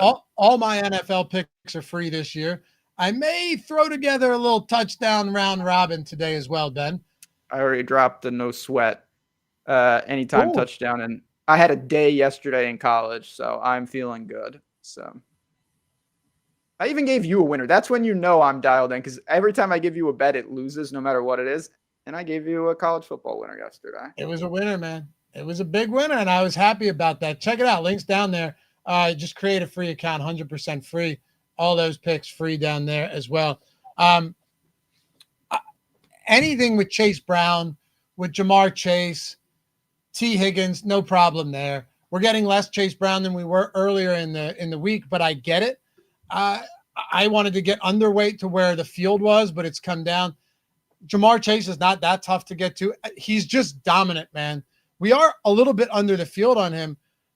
Truthfully, I like the Cleveland side too, though. Not really the run game there, but anytime you tell me that, Judy against a defense that was a sieve last year, that got blown apart by multiple second string offenses this season in the preseason, Judy and Njoku, I'm okay with it, man. I'm all right with some Brown stacks or or a Burrow stack with the Browns run back, maybe even a game. This could be a full game stack here, like an onslaught game stack style, or it could be hideous. It's a divisional spot in the AFC North. So, I like it. I like it too. Flacco's definitely going to be I'd say a lower owned, higher upside quarterback. He's got the easy attachments. If you don't get to Flacco, you still should make some room for Judy or Njoku, whether it's a Burrow bring back or just independently. I'll give a quick shout out. He's not a primary play, but I think that there's some merit to Ford in that backfield if you want to change it up and get a different type of piece for Cleveland. Again, I prefer Judy and Njoku just like the field does, but Cleveland has pieces, and this is a good game. I like both sides of it. Yeah. I don't think I love the ownership on Judy and Njoku. I really thought it'd be a little bit lower, but the field's not dumb. They know what this Cincinnati defense is. Maybe the preseason was a mirage, and they're better than they were, but they haven't really added many pieces to suggest that that's the case. So yeah, if you're getting and look, Joe Flacco, he could just suck as we saw at times in Indianapolis last year, or you could get the version of Joe Flacco that we had late season in Cleveland a couple years ago, Ben, where he was single-handedly winning people tournaments. The other thing about Joe Flacco, of course, this is a negative, but it's also a positive. There is a 0% chance that Joe Flacco gets there and you didn't need to stack him pretty heavily. Like, it is the easiest stack in the sense that all his points are going to be directly tied to probably Judy and Njoku, Tillman, whoever. He's a super statue. And that for stacks makes it easier because if I go to this guy, I already knock off 2 or 3 other pieces of my lineup with the highest correlation on the entire slate to get there. You call him a statue. He had a 38-yard touchdown against this same Bengals team. Mm-hmm. Well, he's still sore from that, so he's not going to be running today. Granted, he was a rookie. Yeah. He's still sore from that, so he's not going to be running today 20 years ago. I don't even need to dig too much into this game because I don't want to get to the backfield for Cleveland. Judkins may play next week, by the way, but it's Judy and Njoku, Flacco. I really do think there's many different ways you can play this. Do I think the Browns defense is insane getting the 7%? No, I actually don't. Defensive touchdown. You get Myles Garrett to come in there. Not to mention they just drafted another defensive end, top 5 in the draft. People were a little bit upset about that, but who knows? At the end of the day, both sides of this game look good. It could be sluggish, or it could just be like a 30-27 game. And I want some pieces here on both sides, Ben.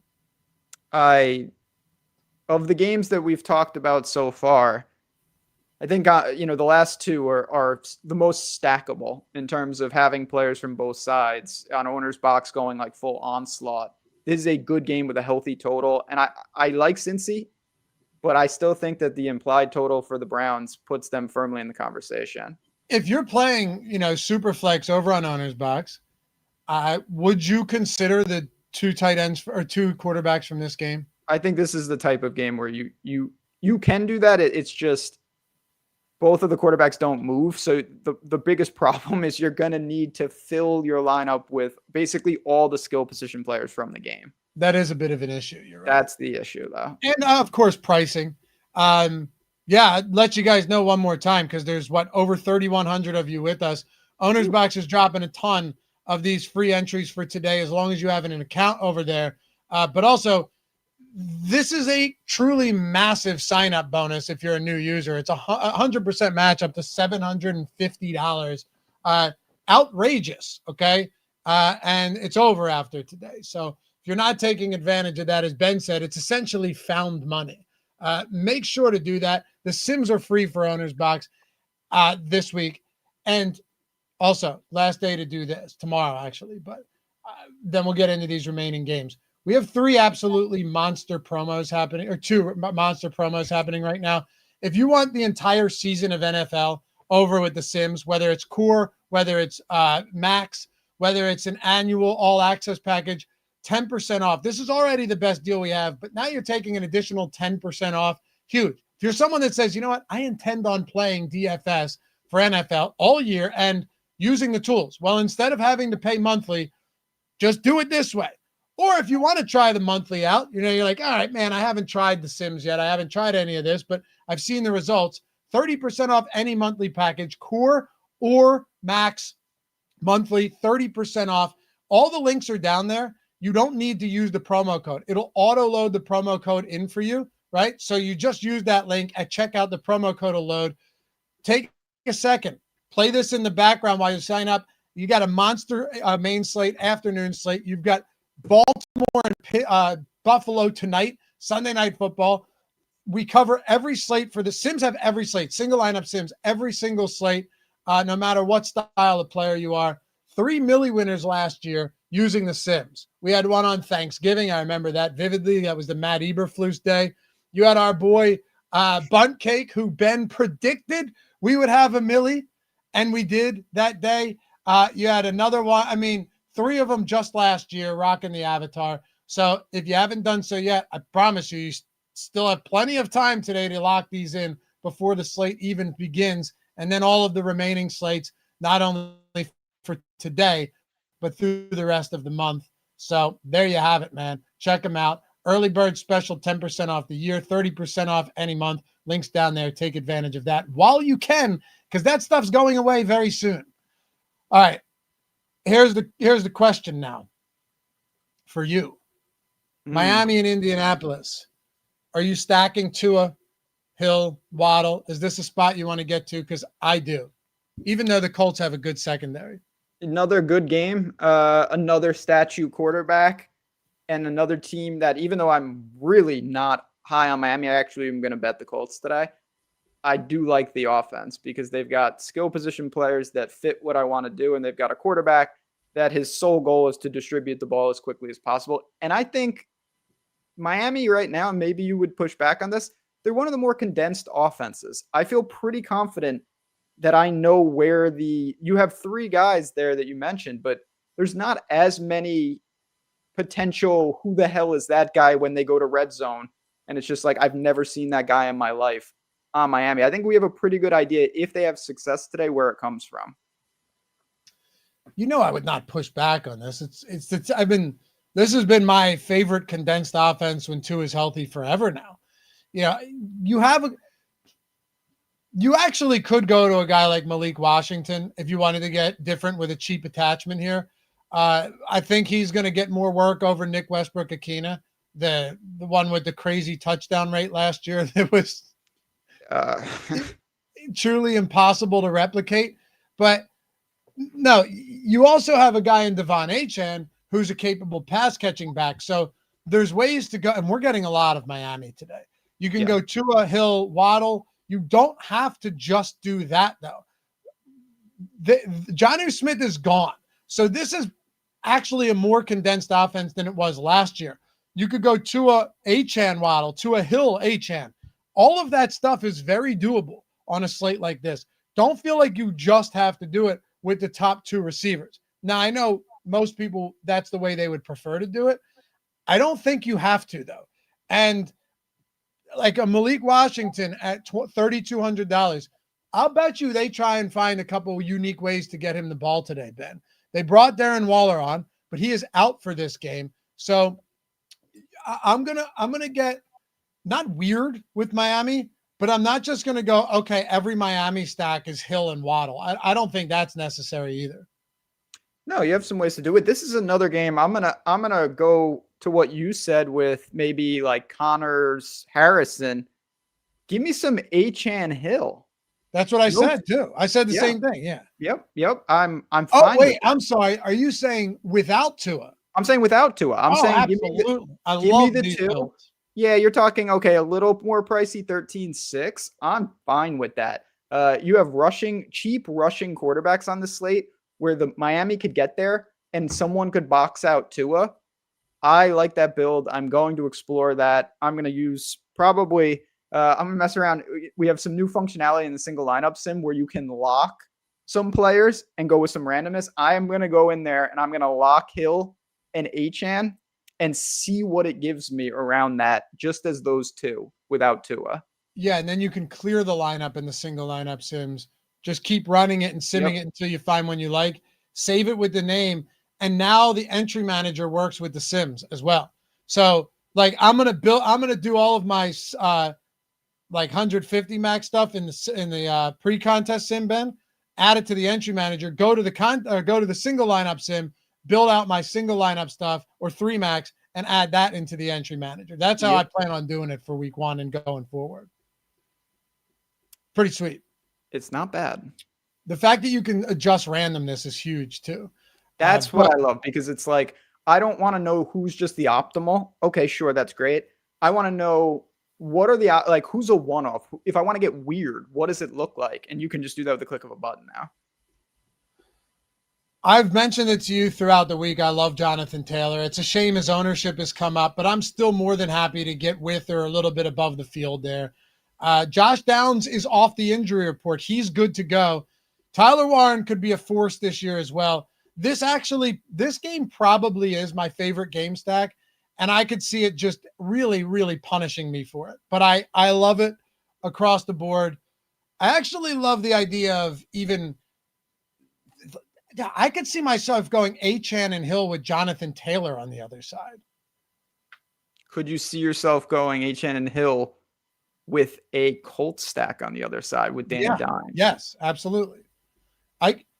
Would I go full out game stack on this with a Colts stack and a double run back? Absolutely.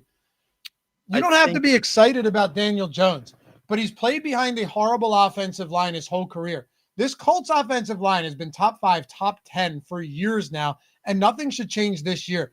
If you want to say, yeah, but then he won't run as much. It's not like he's never going to get flushed out of the pocket, just because it means that he's not going to get destroyed every time he drops back, right? So I don't hate Daniel Jones at all today. The only thing I don't love is trying to figure out what stack attachments I want. You have Pittman and Downs. This was already a problem last year because you'd play those guys, and then you know what would happen? You'd have Alex Pierce have a 72-yard touchdown reception. You have Pierce. You have the introduction of Tyler Warren as well. That's the only part about this I don't like, is trying to figure that out. Yeah, the Colts 100% carry an illegal amount of tight ends. I don't know why that's possible. Like, Mo Alley Cox has been on the team for 30 years. It doesn't make sense. They have seven tight ends. Dallas Clark's probably back. I don't really know what's going on, but I still think all in all, you have a core here. Warren is a mystery. He seems like he's going to be a player. How quickly that acclimates, I don't know. And Danny Dimes is a mystery. You mentioned, I would gladly sacrifice 2 to 3. I have to run because I'm about to die for 2 or 3 designed runs, which is what I think you could get here in a more structured environment. So it's a good game. Jonathan Taylor, independently of the stack, one of the more important pieces. You got me on him. He has come up in ownership. But yeah, I like this, and I like the Colts in the game. I think that the Colts will win the game. It's so silly to me that everyone talks about how they never win in week 1. It's like, yeah, but it's a different coach team every year. It means nothing. And they might lose again today. It doesn't mean anything. Yeah, Dave, they lost 2 offensive lineman starters, but looking at this unit, it's still a very, very good unit. All right, Ben, Tampa Bay and Atlanta. You want to talk about offensive linemen? The fact that Tristan Wirfs is out today, this guy's arguably the best pass blocker in the league. That's a bit of a concern in a spot like this. They have no Chris Godwin. I still think they can do some damage. Atlanta's secondary, and you called this. When they weren't allowing any big plays last year and no real touchdowns, you said, it's going to happen. And then it turns out at the end of the year, they ended up being one of the worst in pass defense on the season. I think Atlanta wins this game, though. You got a divisional home dog. And I get that the experience gap is huge between Baker Mayfield and Michael Penix Jr., but they have a lot of weapons. We're still waiting on Darnell Mooney's status. They have a lot of weapons. They have Bijan Robinson. And outside of Vita Vea, who's a monster on that D-line, there's a lot of question marks. So I actually did bet the Falcons' money line here. But from a DFS standpoint, I don't know how much I love them outside of Drake London today, especially if Mooney's out. And then on the other side, I like Emeka Egbuka. He's super cheap. He's the He's just slotted in as the wide receiver 2 now. And I always love the tried and true Mike Evans in this spot. When healthy, he's fantastic. He's an elite red zone threat, end zone threat. The guy that Baker's going to trust the most. Jalen McMillan's out with a neck injury. They have some question marks, but I can always count on Mike Evans at the very least to get volume. That's what I'm doing with this game. Yeah, and the price is reasonable. The Baker stack builds itself. You mentioned Ibuka, he looks ready to contribute. Mike Evans is there. Got a backfield, Bucky. It's just he's in a crowded range today, and that makes it tough. I'm liking the Falcons too, though. That's a little scary for society, but I'm with you. I think that they're going to hold serve at home. You know that he's great, and we all knew he was great. I've been on Bijan for quite a while. I think he's just unbelievably good.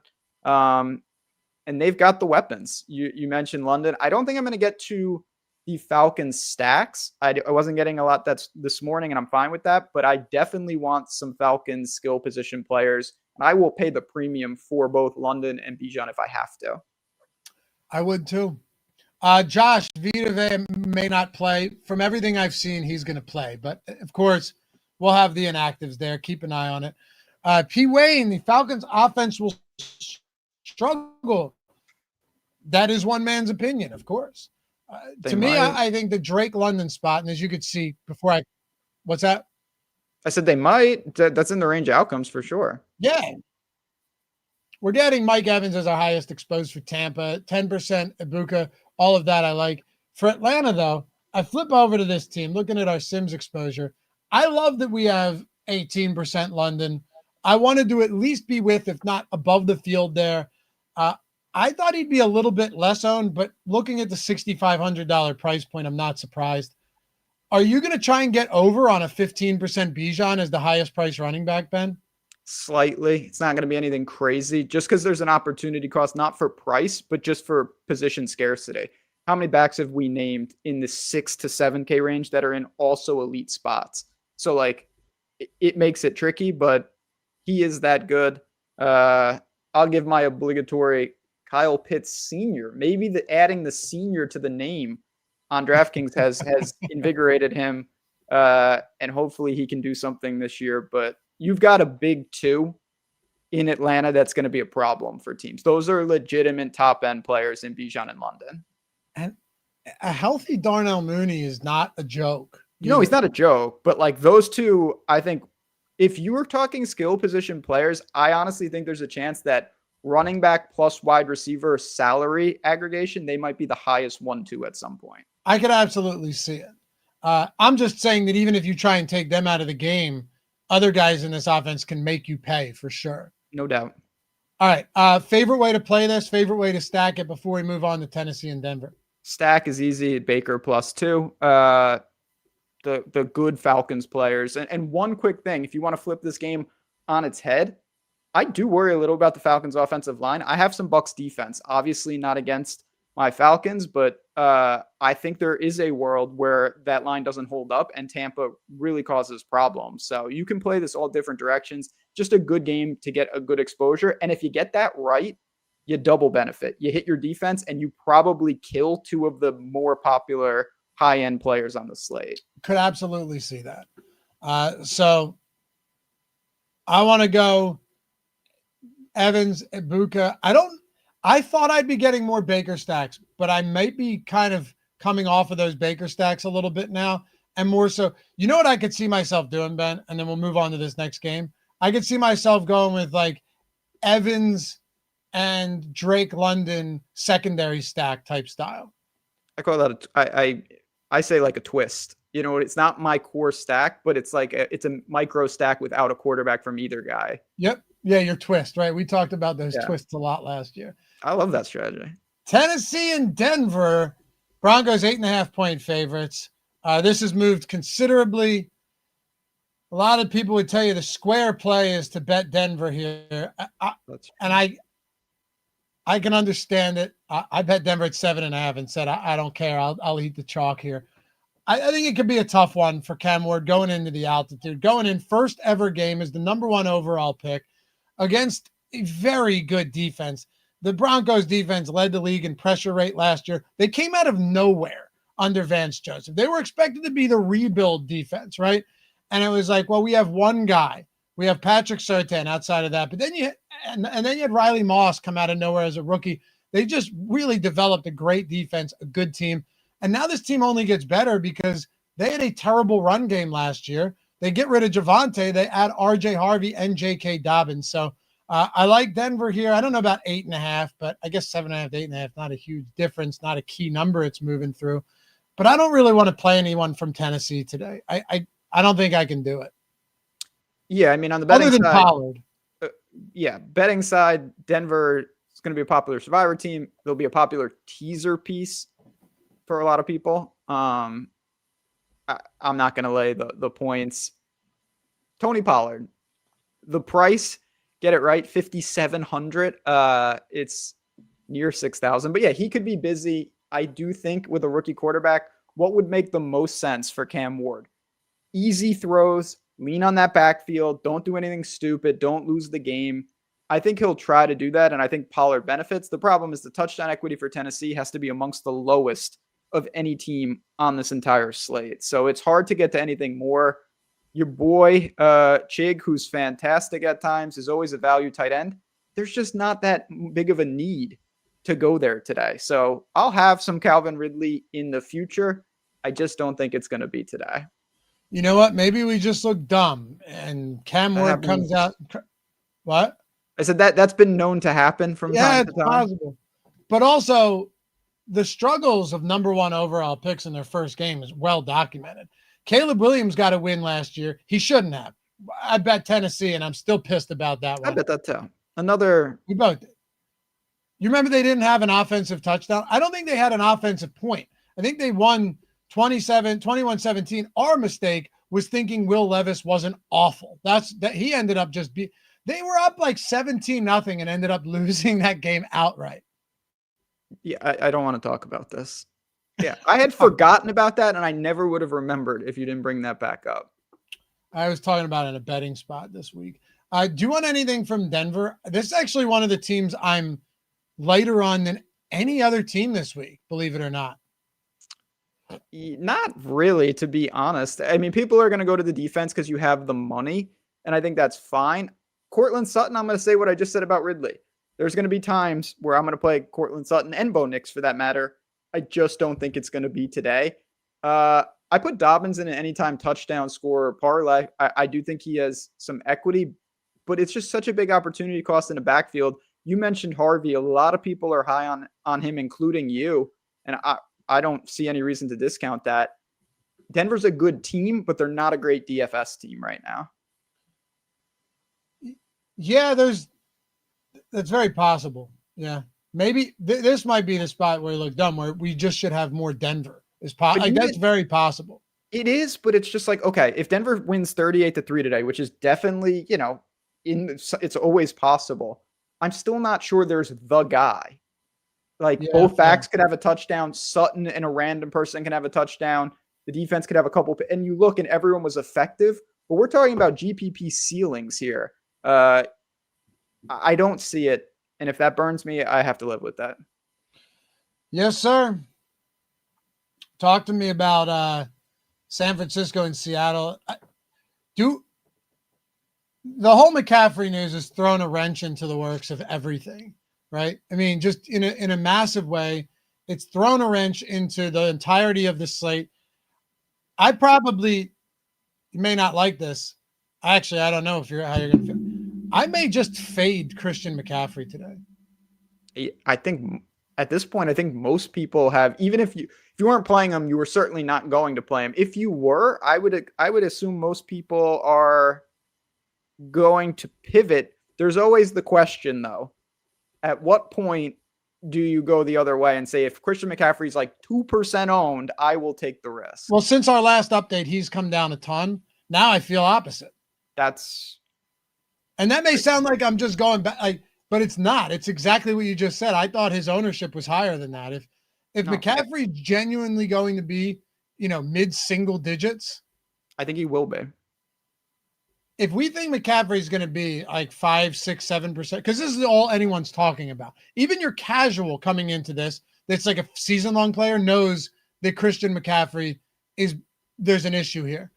If that's the case, how do you play it?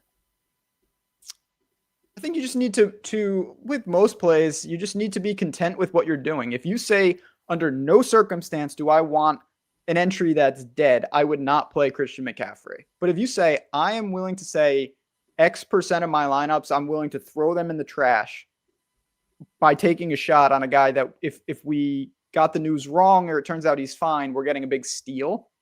I don't see any reason why you would shy away from that. It's just, do you need to do it today? That's exactly it. Right. You know? How many other guys can give you that 30 plus DK point game without you having to roll the dice on me?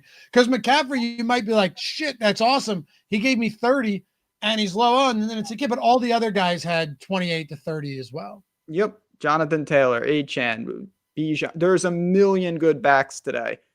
Do you really want to take on that? You don't get bonus points for being a rebel. Like, yes, the ownership matters and the leverage matters, of course, but that's the part I think that's really the problem. It's more the slate than the situation. Well, I like Ricky Pearsall today. So do I. We're both fans of that guy. Yeah. And we saw the connection all summer and all preseason. We saw it last year as well. No Debo anymore. Ayuk is out. Jennings is in, but he just returned to practice for the first time in over a month, Ben. So I hate John Jennings today? No, but I'll tell you, the two guys I like most from this team, and then we'll move on to Seattle. It's Pearsall and it's George Kittle. I know we're only getting 2%, but I do not hate George Kittle today at all. If this game happens to shoot out, and it's possible, we've seen these two teams shoot out a lot. I like the idea of getting to some San Francisco stacks. Yeah, I mean, obviously you tie it all together with Brock, but even if not, I will have some, he's in the Ibuka price point where I just need a cheap wide receiver not attached to my stack. Pearsall's an easy click for me if I get to that situation. Do you want anything from Seattle today? JSN. I mean, why do I feel like nobody's talking about Seattle at all this week? They're not. And honestly, another back. No one is talking about that ground game either. And I'm a little. Kenneth Walker is someone that, again, sub 6. Wow. I think Kenneth Walker actually looks. Here you get into like the best ball streets, right? And everyone's creaming themselves over the notion that Zach Charbonnet now, like out of a single report, it's like, hey, he might be the guy now, and it's going to be a split workload and this and that, which is possible. But how many reports do you see come out of camp where it's just doesn't materialize? Yeah, right. That's some risk that I'm willing to take because Kenneth Walker makes sense. Seattle's defense in the pool for me as well. I mentioned best ball because those are the only things that matter in like mid-season or midsummer where you're actually, you know what I mean? The only people that care, because I love it too, but the only thing that no one's worried about that in July. So, or even August, early August for that matter. But officially, one guy stays healthy. However, it's also week 1. So if Walker's 8%, we're with the field on him right now. I'm okay with that. I'm not going to Cooper Kupp, but I'll be keeping my eyes on him, Ben. See if this guy's as washed as some people think he is. What if he's not? What if he's not? Yeah, it's a new look in Seattle, but it's more a wait and see team for me.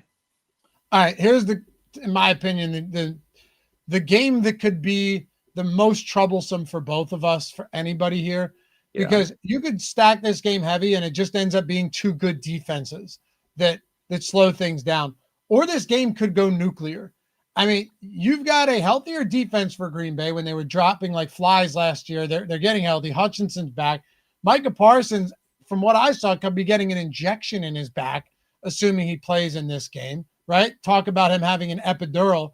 And then on offense, I think Jameson Williams is going to have a monster year. This is one of my favorite players. You've got him, St. Brown. You've got Gibbs, a healthy Montgomery, Sam Laporta. Then on the other side, the Packers draft a wide receiver in the first round, Matthew Golden, for the first time since Javon Walker in 2002.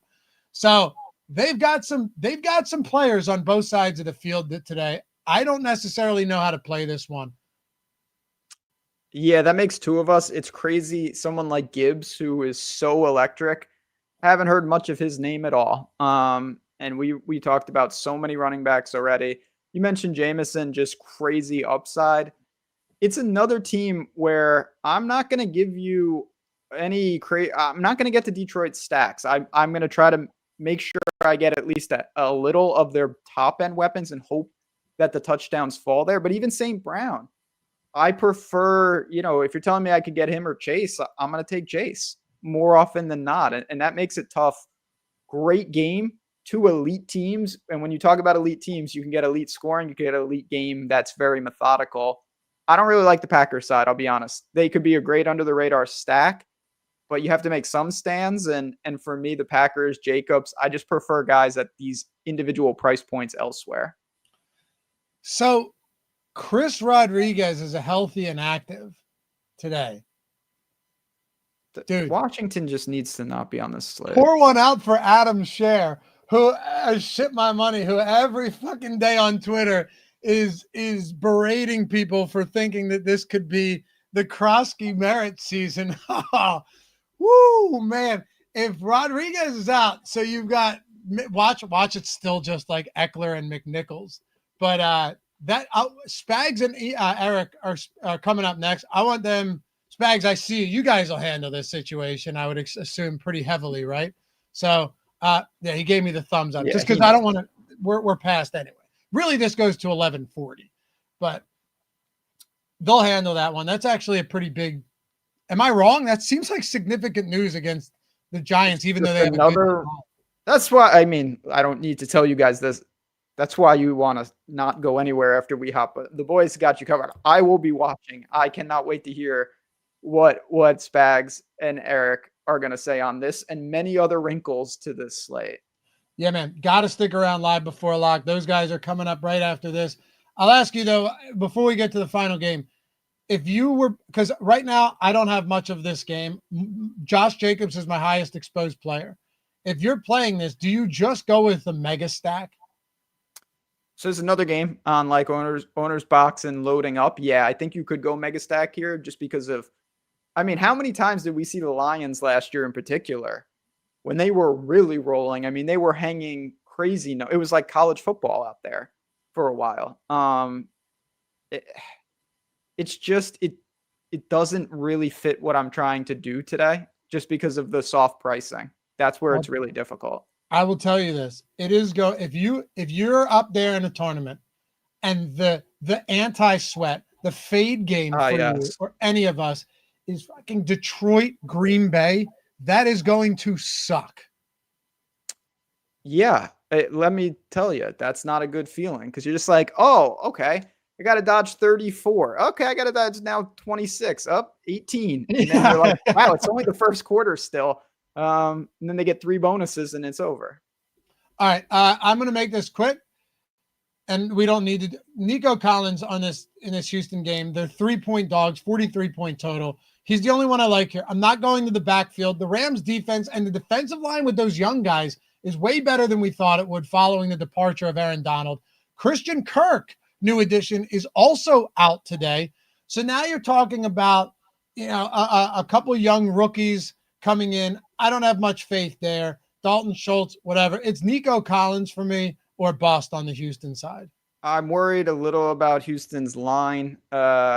It could be the worst line in the league this year, Ben.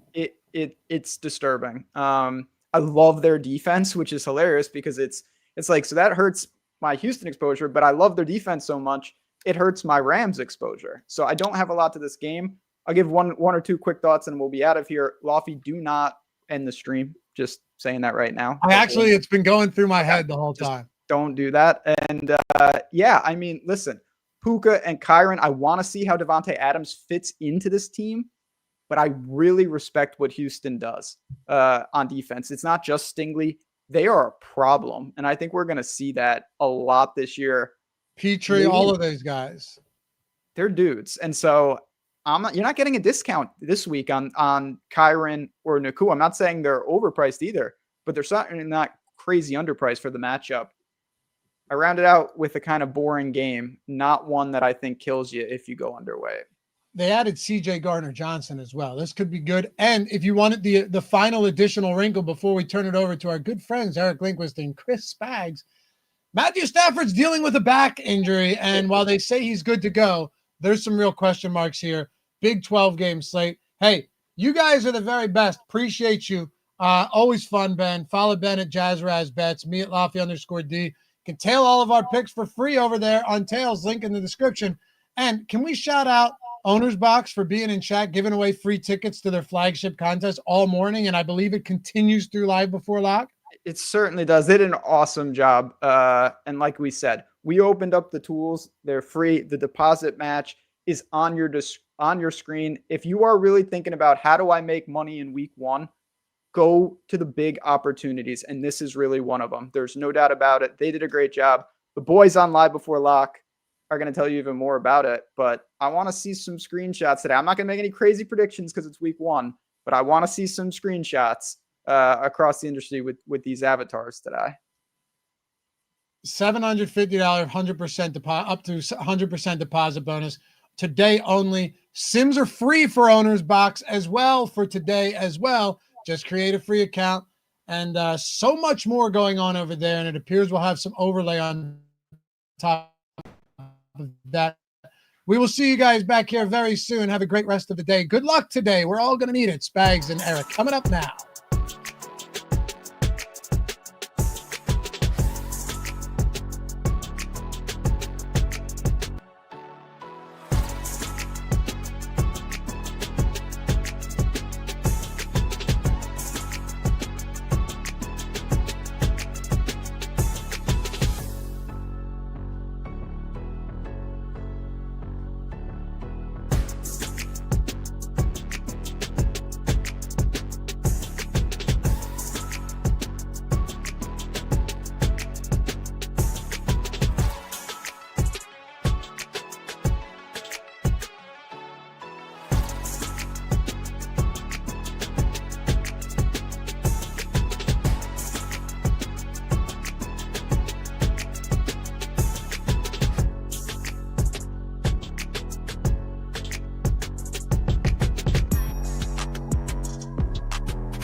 Oh my goodness. We are live. What's going on, everybody? Welcome to NFL Live Before Lock, presented by OwnersBox. I'm Eric Lindquist. You can follow me on Eric Lindquist at Eric Lindquist. I should be able to say these things. I'm just so excited, but also I'm overwhelmed because we got a nuke right as we were coming into this one. I am joined by my good friend at Chris Spags. Chris Spags is his name. Puppeteer. You're going to learn that over the course of these next 18 weeks of the regular season. That's for sure. Spags, what's going on, buddy? I cannot believe this piece of news we just got. Yeah, excited to be here today. Obviously, the slate becoming a little bit of a different one underneath our feet as we talk right now. Nick Chubb going to be a bell cow back. Is that the big? Actually, what's the big news that's so huge for you? Chris Rodriguez is inactive. Oh, that's like a half hour ago. Go with the times, Eric Lindquist. I know you're on the West Coast, a little bit slower there. I'm just saying, this is a massive piece of news that we've got as we come in to NFL Live Before Lock. This is my 5th year doing this show. It is going to be my first sitting alongside Chris Baggs. I cannot tell you how excited I am. I would not be here if it were not for my friend Chris Baggs. So excited to have his content, his forward-facing, beautiful face, his money hats, and all that entails his persona. You're going to get to know him. You're going to get to love him as well. You've seen him on these streams before for sure. But yeah, I appreciate him. You're going to appreciate him. But I find this to be gigantic news. We have a 4K running back that we really have to discuss. And Austin Eckler might become like the best contrarian play of the entire slate. And I, if you've watched these streams before, have a major Austin Eckler problem. He is probably my highest owned best ball, everything across the board. I don't even know what to make of this news. So as you can see on the screen, I have the data hub pulled up. I'm just going to wait to jump into the contest generator because things are about to shuffle in a big way. Yeah, I mean, Lacrosky Merritt is a guy, if you've been watching Stokastic over the summer, I've been doing best ball streams on here, and he's a guy that I've really struggled with how to handle because didn't have the biggest sample size in college. I do want guys that were really elite in college because it gives you better shots at hitting week one. But the drumbeat for him in the offseason was better than really any rookie RB. I mean, frankly, even including high draft capital guys, I would say you heard more about Krosky Merritt than the home stretch and the enthusiasm for the Commanders. You're shipping out Brian Robinson. You heard more enthusiasm for him than you did Omarion Hampton, who had a pretty good run out. Ashton Genty, who was a top pick and a guy that was, presenting himself to be a top overall running back across the world of football in college last year. You heard less about him than Krosky Merritt, and he is 4K minimum. I don't know he's guaranteed the workload, but if I had to guess with Rodriguez being ruled out, like Eric's talking about, that ownership's got to surge up because people love the min-price rookie and they love being best ball brain in week one. Oh, man. Already it's beginning. Loco comes in. The news got himself. I'm only here for Pupic Lindquist. I kind of want to save this for the very end of the show. We currently have 681 likes. I need you guys to smash that like button way over the 1,000 number here. We have 3,300 people watching us live at the moment. It's only going to go up from there here as we get closer to lock. We have 75 minutes. I can't wait to be talking about week one NFL. We got news. Christian McCaffrey, he is going to be somebody who, he's going to be active, but what capacity? We also have some other news that started to roll in, and I want to kind of touch on that.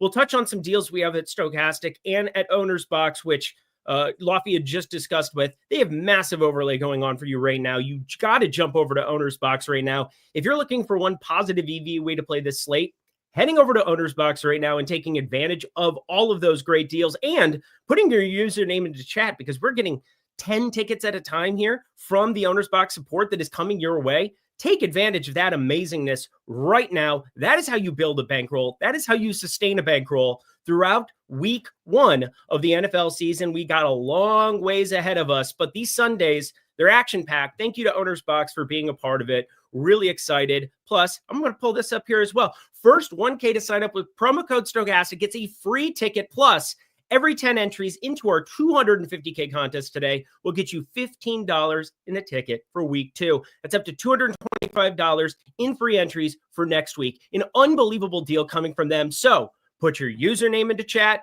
I'm seeing those pop up here a bunch. I'm going to ban all these bots because they're evil. And we're going to discuss some inactives. Jimmy Crackhorn, I don't care. That's not going to be the guy we're worried about. Alan Lazard, inactive for week one.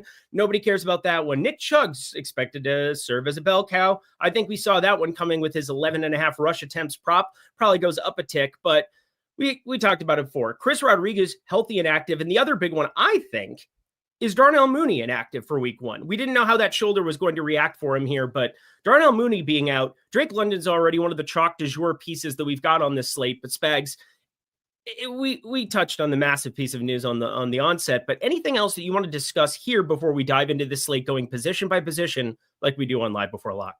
Yeah, I mean, I would say certainly you mentioned Drake London there. He's got to benefit from Darnell Mooney. not being in the mix. A guy who was a very viable downfield target. Frankly, he one of the better downfield targets in football last year. And with Michael Penix, a guy who was a very aggressive downfield thrower, as we saw in the limited sample size last year, saw even more when he was at Washington. Not having Mooney out there obviously opens up the opportunity for Tampa Bay to be more aggressive in the coverage for Drake London. Kind of like Nico Collins, just he's a good enough player, is Drake London. I think Nico and Drake London, two of your big receiver winners. But the McCaffrey situation is definitely the big sort of Damocles hanging over the situation. He was less efficient last year across EPA metrics. He was also lower red zone role last year, about half the workload he had before he was, the bell cow of all bell cows a couple years before for the Niners. So him now apparently being full go, or according to him, full go. Is he actually full go? Is the ownership going to be there as much now that he's seemingly guaranteed to play? That's a really big thing hanging over the slate right now, given the fact that the Niners do play in the afternoon. I need to hit the rewind button. What was the word you just used? Sort of Damocles? What is that word? That's sort of Damocles is when there's something hanging over your head. So it's like, I don't know what the exact meaning of it is, to be totally honest. I usually do know the etymology of phrases I use, but the sort of Damocles is just like, your Chekhov's gun kind of thing. You're waiting for another shoe to drop. So it's like hanging over your head. It's a threat. McCaffrey playing the late afternoon would be, it's like a sword. You're just trying to make me feel stupid right from the beginning, trying to impose your Macajeski on me, huh? Is that what's happening? Yeah, you become Macajeski not here because he's so focused on college football. You can't triple skip a double stamp. You can't triple skip a double stamp. That's not how this works. You're going to not get my references now. We've shifted roles. Okay. Well, we can still do awkward pauses, right? I don't do awkward. I hate dead air. You guys know that. That's why I talk so much. One of the anathema to my existence is dead air. Damn you. No dead air. 30% off any NFL monthly package here at Stokastic. Use code football. We're excited to have football back in our lives. I'm sure you are too. We've got tons to discuss here on this show. 70 minutes of commercial free. No, that's not true because nothing is going to be. But also, that's kind of the way that the world works. It's 1 minute of commercials. We'll be okay on Red Zone today. We'll be okay. Right, Spags? It'll all be all right. But it's also all right with 30% off any NFL monthly package right now. This deal is running until Monday. You have till Monday to take advantage, but why wouldn't you take advantage? Well, Spags and I are talking through this slate while we're updating our data behind the scenes, getting projections, all set up for you to succeed. And then we have the best Sims tool in the industry. It has helped countless people make millions and millions of dollars across the entire industry. And well, we have so many great deals like that over at OwnersBox. You use these two in conjunction. The Sims tool is completely free to you using OwnersBox today. All you have to do is have a Stokastic.com username. All you have to do is simply set up an account over here at Stokastic, and you sign into the Sims tool, and you'll get a huge allotment of data there, the ownership projections, the players' projections, and then the Sims tool to utilize, plus 100% first deposit match up to $750. Incredible contests every single week throughout the NFL season over at OwnersBox. Take advantage of that. And now we begin our day. All righty. I'm once again going to wait to run the Sims here until we get a little bit more information here, because as you can see in the top right portion of my screen, last updated here, this is a very important update that's going to come through to update for some of the news, but Jaden Daniels was already cash viable here at the expensive end of quarterback. Joe Burrow, 6,900 that we're staring at here for him. Baker Mayfield, somebody else that's in a game environment there against Atlanta. Pretty consolidated, not even just target share, just opportunity share between Bijan Robinson and Drake London. And no Darnell Mooney out there either. Hi, Ray McLeod. How are you this fine day? He's still there, right? He's still in Atlanta? Yes. Cool. Yes, it comes up a lot in some other companies' data as well, which I was like, I don't know if I get that, but there's opportunity theoretically for him. So let's keep this at 6,500 and above. Then we'll kind of trim the rest of this under 6,500 where there's not a lot of ownership. Nobody over 5% there, but we have three very chalk options here in Daniels, Burrow, Mayfield. One quarterback to rule them all, one quarterback to find them, Lord of the Rings style. Who's your favorite for large field GPPs on DraftKings today, Specs? I mean, I'm definitely intrigued by Jaden Daniels. It does seem like the ownership's a little bit low for a guy who is, your top projected option according to Stokastic, and certainly a guy last year, the rookie year. I know Ben Rasa, who's so sharp, and it hurt me to hear it because I believe in Jaden Daniels so much. Believed in him a lot last year coming into the league. Now that he showed me enough in year one, as opposed to an Anthony Richardson, where fantasy results were there, he wasn't really as good underneath in his rookie year, and then we saw the bottom fall out. Jaden was accurate as your top QBs in football. He ran the ball really well. I don't think it's out of the realm of opportunity for him to have 1,000 rushing yards this year. But the stack partners for him, I know, is somebody that played a lot of Jaden in DFS last year. The game stacks weren't hitting as much. The multiple player stacks were not hitting as much. Even McLaurin week to week, despite being pretty good over the course of a year without any of the real competition in that room. Now you have a Debo coming in. Like, does he hit the upside when he barely hit the upside in that stack last year? And those are all valid questions. And, there's enough data from last season that supports the idea of not playing naked QBs as a Stokastic sim user or a person who follows this channel. You should be stacking up anyway.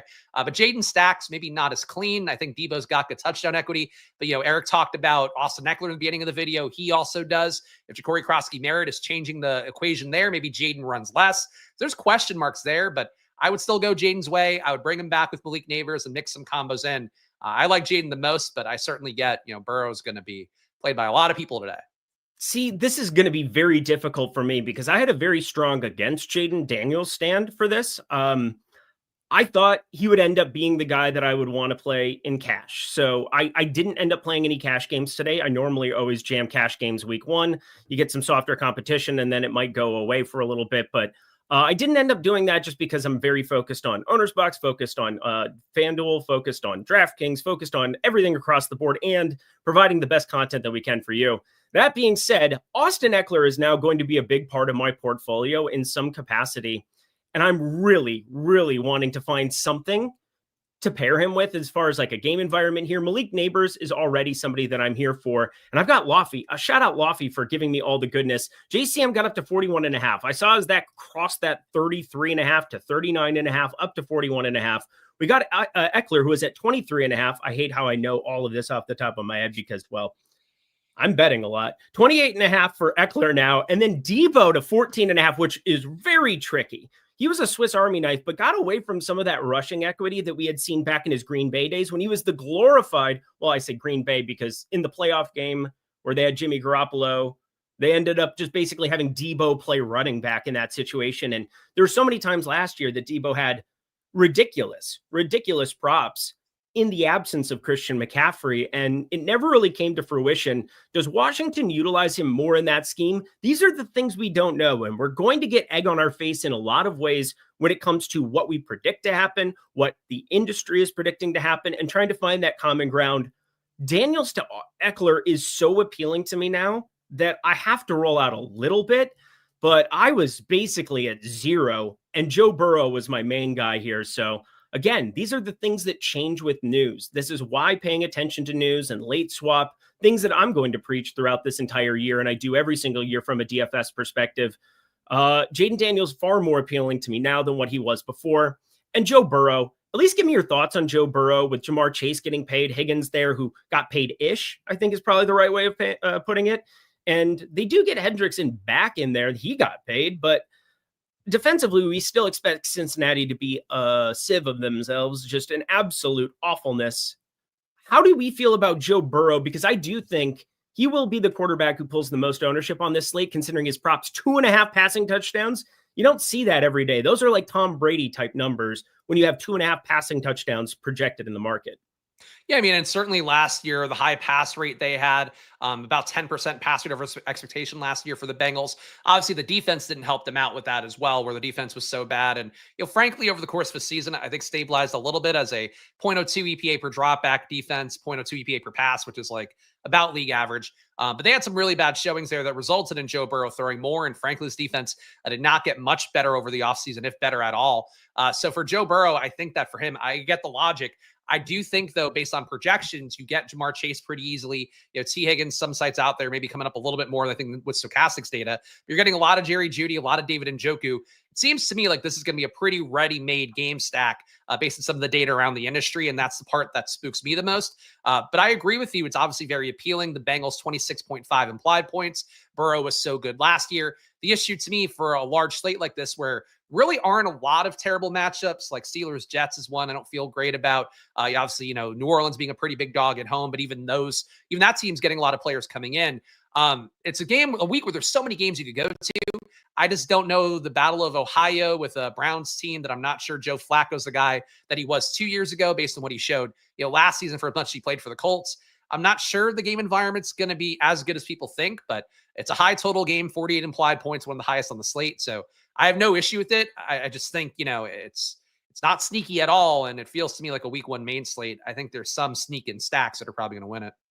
Yeah, it's difficult for me to say that I want none. I was planning on just kind of jamming him in this range, and now it's going to be a little bit more diluted.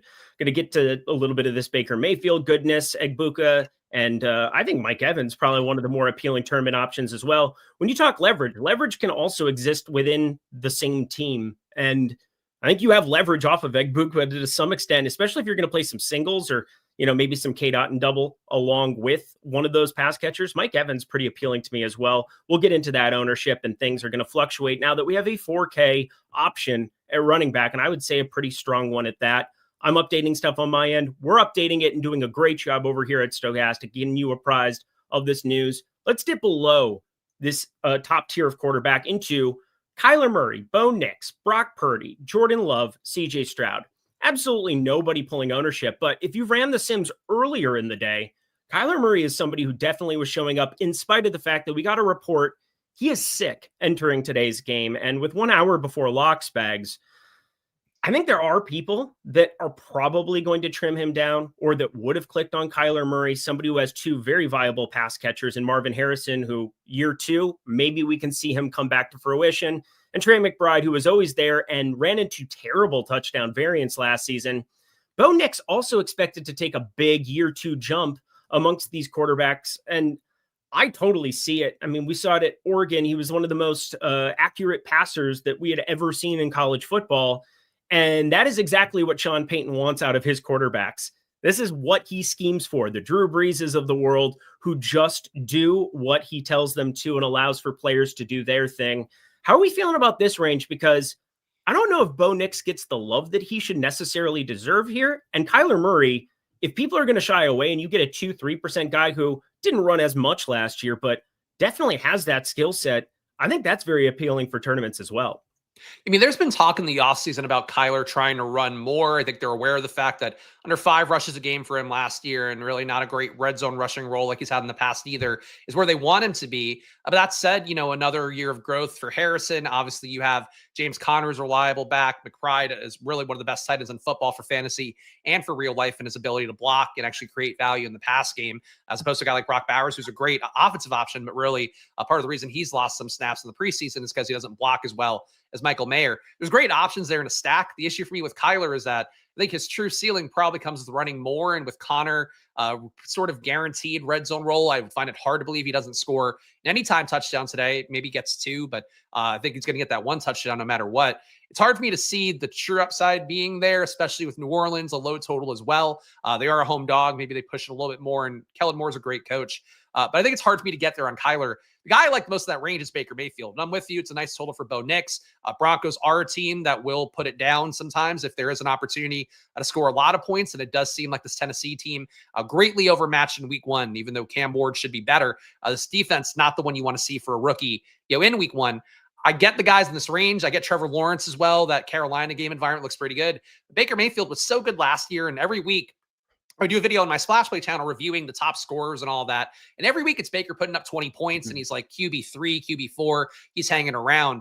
Now you have a more consolidated offense because you do have a banged up Jalen McMillan, Chris Godwin, apparently not going to play until week 5. I'm not crazy about Egbuka, but if Egbuka gets there, he's cheap. Mike Evans still has a great role, had a 3.0 yards per out run across man defense and zone defense last year. And Atlanta's defense is not very good. I think it's the most live shootout environment that's not getting as much ownership as it should across the board. So Baker's my guy in that range, but it's really a week to me where I don't think you're wrong for choosing any of these guys. I just like Baker the most.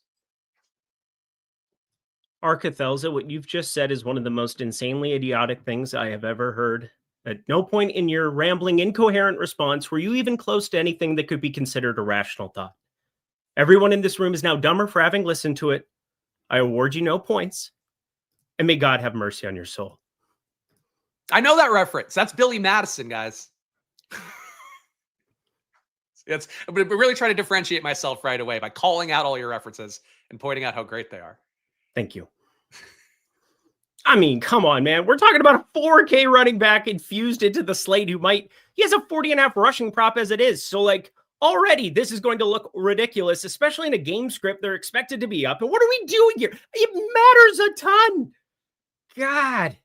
Anyway, it's week 1. We don't know everything, but I do know there are only so many running backs you can have active during the course of a day. And I count 3 of them. 3. 2 of them are going to play a lot, unless you think Jeremy McNichols is just somehow, some way going to play way more than we expect. I just don't. I don't, Specs. Anyway, that's it. Let's continue on our merry way as we go down into the sub 6K range, and obviously loved all of what you threw out there for the people. Oh boy, Tua, Bryce Young, who I'm going to have more of than I should at 1.9%, although we are going to get the ownership updated here in a second. Just got the projections update, and boy, I can't wait to share what I think the Sims are going to do, because we're going to be effing it, doing it all live for you here on this program. Drake May going to be on a sloppy field, I suppose. So there's that. But like, this range is basically dominated. And I say dominated, just knowing very well that, it's not very owned either. Drake May, 5,500. I love Drake May's upside going into this season. We know he can run. He has Mike Vrabel there now, which is a huge improvement in terms of coaching and structure. And I think this team could surprise some people. One of my favorites for like a long shot, when you ever see those 2 or 3 teams that weren't in contention last year that all of a sudden put themselves in there, I would have loved if Christian Gonzalez could have gotten healthy here before week 1. That would have been useful, because one of the best cornerbacks in football out of Oregon. But I look at Drake May as a little over-owned here relative to the range. I would rather go cheaper. We'll get into the Daniel Jones conversation. We'll get into another greasy quarterback. But anything in the upper 5s stand out to you? Upper 5s, I do like making the bet. I mean, Tampa Bay, Atlanta, I think I've talked enough about. I've talked about Penix. I do think he's kind of appealing at 5,600. In particular, now that you have the more consolidated offense, Drake London being part of that stack. Bijan Robinson, I think, under-owned at 8K. I think there's a lot of ways to stack Penix up. That makes sense to me, so he would stand out. Bryce Young, I'm a buyer in what he did down the stretch last year. From week 14 on, he was the 10th best QB in terms of touchdown scoring. EPA metrics wasn't quite as good, but was a plus EPA player after being negative for most of his career. I think he turned a corner. So I like him in a spot where people are going to be playing a lot more Trevor Lawrence. He's one of the top value plays according to Stokastic projections. They're trying to go the other side of that, going Bryce Young. And for a Carolina team as well, where you have Ted McMillan, the rookie, coming in, but you have no Adam Thielen. He's been traded. Jalen Coker's hurt. Jadavian Sanders probably makes a year 2 leap. Same thing for Xavier Leggett. It's a concentrated target tree there. So I think if Carolina hits, you might see McMillan pay off, and then Leggett on top of that, Sanders on top of that, I think is kind of appealing.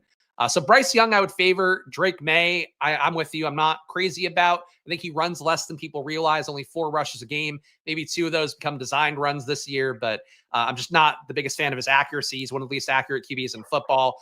Josh McDaniels might make that better, but I kind of want to see it for Drake May more, even though I get people taking that shot.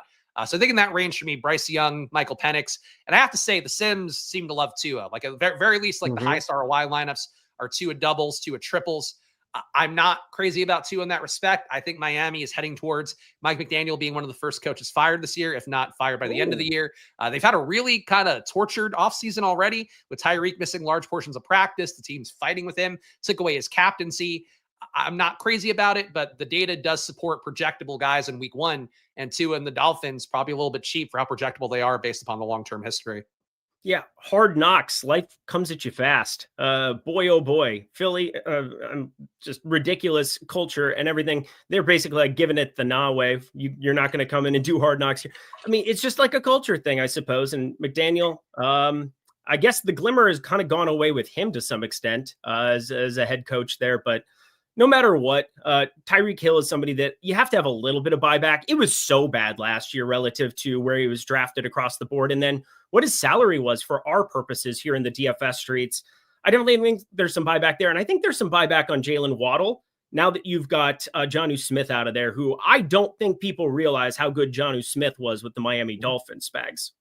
No, I mean, he was a guy that was averaging about 25% target per route run rate, which is exactly the same as Tyreek Hill. You take him out of the equation, you're replacing him with Julian Hill this week because Darren Waller couldn't get healthy enough for week 1. It definitely does change the equation a little bit, but I think the bigger thing is that Devon Achane also being around 25% target route run rate. I just think they don't really show the same dedicated effort to getting Tyreek the ball, where 2 years ago, like Tyreek was getting the ball, I believe 33% target per route run, like per snap. He was also in a similar range as well. They were just getting the ball every possible way they could.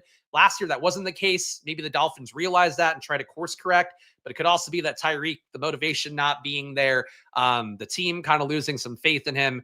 I would buy the downside. I do think people out there, though, if you believe in Miami, the match versus Indianapolis is pretty good. It's not a good pass defense, a much better run defense than they are in the pass game. So, like, if Miami's going to hit week one, them hitting when Stokastic data supports it, that's probably the time to make the leap. I cannot wait to see what ends up showing up. I'm actually like very excited to see where the Sims go here as we got ownership and projections updated. I'm going to run this. I've got another one running in the background here as well for the FanDuel side of things, because we haven't discussed that. We'll be able to touch on each of these position by position, but 51 minutes left. Whew, it's going to be a wild one. That's for sure. Also wild, we're seeing lots of people throw their screen names for OwnersBox into the YouTube chat. Keep doing that here as we go along. And as this updates, I'll throw this back up on the screen for you because it's 100% first deposit match going for you up to $750. That is the best deal going on in the DFS space for today. If you don't take advantage of it, well, I mean, you're leaving money on the table. That's really all it comes down to. Plus, we have an amazing thing going at Stokastic today. Can you beat Greg Ehrenberg for NFL Week 1? I tell you what, I want to beat him all the time in all of the things, especially, well, just stupid. Look at that smirk. I mean, come on now. Who doesn't want to beat that guy in DFS today? What a nerd. Absolute nerd alert. I cannot tell you how good it would feel to go to OwnersBox right now and beat the shit out of Greg Ehrenberg at NFL DFS, because that guy's just like, look at me. I'm so smart. I made a couple $1 million in NBA DFS last year. I was so good. Oh my goodness. And then you take advantage of the $750 first deposit match. Well, you are locked and loaded to make that pain rain on that silly little face. So go do it at OwnersBox. How's that for a read? That was a great read. That was like you taking out years of pent out frustrations for you take it so well when Greg mocks you to your face over and over again. And now you got back at him. So that's, I get to do it behind his back. The only place I can do it, because if I did it to his face, he'd just be like, well, you're fired. Okay. Well, that's kind of power he wields, and he will exercise it with total impunity. Maybe you should exercise at a gym with a bench press. How about that? That he couldn't beat him up as easily. I love Greg. I didn't mean any of that. This is all a bit. It was a joke. I was joking. We're simulating out the slate right now for you. I'm just going to use every standard setting here for you right now. There are things you want to pay attention to, and I will point this out if you're using the Sims for the first time. Percentage to first. Whatever the payout is, like for the Millie Maker, it's 1 million and then 2.75. So 2.75 million. You're going to divide out the million by the 2.75, which is going to be around 36%. You would want to change that percentage to first to the 35 setting that we have listed there. For the $3 over on DraftKings, you're looking at generally the 10% setting. It's going to change a little bit of how your payout structure is going to work and how the Sims are going to help you identify the best lineups for the contests you're trying to make them for. It is a very important part of utilizing this, and something that, again, I don't want to assume that everybody just understands, running this premiumly. Again, I'm just doing exactly where the default setting is at 25. And we are going to look at all of this together. And I want to save the quarterback pool because it's going to look very different now that we have JCM. And boy, yeah, I'm looking at the top here. It's going to be a little bit different for me, that's for sure. But we're going to group this by quarterback exposure, and we're all ready to rock. Actually, we're going to go by salary because we were discussing this down here. Oh, that's a spicy meatball. Trevor Lawrence, Spags, 18%. 18% Trevor Lawrence. And then it gets even better here. Why not Daniel Jones at 19.3%? Cheap quarterback has been kind of like fallen by the wayside in recent years because of how good the top end has been, or we've seen the progression of like Daniels who becomes a 7K quarterback, and we all take it along for the ride. Jalen Hurts, from a rushing perspective, we take it along for the ride. I don't know that we're all going to buy into Daniel Jones. There's going to be a $6,500 quarterback come season's end, but he's 5,100 taking on a Miami secondary that I don't even think shambles is the right way of putting it. What's worse than shambles? Catastrophe. Catastrophe's worse. I think apocalyptic. It's apocalyptic in Miami. I think that's another good one. Not great vocabulary words like the made up word you used earlier, but dire straits would be a good one. Dire straits. See, I love what you're doing here. You're already bringing so much to the table, but Trevor Lawrence and Daniel Jones are pulling a gobsmacking amount of ownership. Nearly 40% of my top 150 lineups in the first run of the Sims. How you feel about that today, Specs? I'm not crazy about Daniel Jones, to be honest. I'm also really not crazy about the stack. If you're telling me cash games playing Daniel Jones, I think I'm pretty comfortable with that. And I do get the price tag at 5,100 on DraftKings is pretty appealing. I mean, sim-wise, he does come up a good amount. So, like, I get what the sim is doing for sure. I'm just not crazy about the stacks. I think Josh Downs, Michael Pittman, Tyler Warren are all kind of the same. They're not the same guy, but like they're all in the same area of the field for how they thrive. And Downs was great last year in terms of target earning, a 30% target per out run rate, which for me is above that, not even Mendoza line, but that's like the line of like this guy actually mattered in terms of how he was used and how the QB treated him. So Josh Downs should carry some amount, but Warren's a guy as well who is not Brock Bowers, but coming out of Penn State, very similar player in terms of great target earning, great yards after catch ability, a low air yards per game guy, but still doing enough to get more passing or more receiving yards that he's actually getting thrown. I think for Warren, he actually has upside. I'm just not sold on that stack. So I get the logic. I think if you're playing it, I would say in lieu of Jonathan Taylor, who's going to be pretty chalky, you try to capture the pass game instead. But I'd rather go to chalky Trevor Lawrence than chalky Daniel Jones personally. I would too. I think that game environment is my favorite on the slate, or it was. And I think, I'm updating everything on the FanDuel side here as well. I don't want to reveal the running back position here yet. I think it's going to be very fun to do live on stream, but I look through the board for today and I like the Trevor Lawrence side of it. Daniel Jones, again, Miami's secondary is brutal, but can't we get there in way through Jonathan Taylor? Jonathan Taylor is going to be a wrecking ball as well. There's also this part of me that doesn't know if Alec Pierce is going to get utilized the same way he did with Joe Flacco. He had a couple of deep bombs from Anthony Richardson as well last year. Daniel Jones deep bombs, not really my favorite thing. I mean, my mind always goes to that scarring Minnesota game where he just peppered the sidelines, possession, and it ended up being a terrible wide receiver room in the Giants that he ends up going into Minnesota and beating us in the playoffs. One of the more embarrassing losses, which is saying something as a Minnesota sports fan. But I look at Daniel Jones as somebody who's going to be very, very popular. And I think it could trim some of this ownership that we're getting from, again, I know he's projected for more ownership, Trevor Lawrence is, but Carolina was like 32nd in the league in every defensive category known to man last year. Historically bad defense. Did they do enough to improve in the offseason? I sure don't think so. So it's going to be a lot of Carolina and Jacksonville for me today. The Bryce Young as low ownership quarterback option at 5,700 and Trevor Lawrence, the chalkier one, but deservedly so. Give me that game environment over and over again. Yeah, I'm with you on that. I mean, one thing that it's not a perfect science, but whenever I see that both defenses allow positive EPAs per dropback, positive EPAs per pass, and EPA, if you're not familiar, is expected points added. It's a reflection of how efficient a team is relative to what every other team in the same situation has done in the past in NFL history is the best way to sum that up.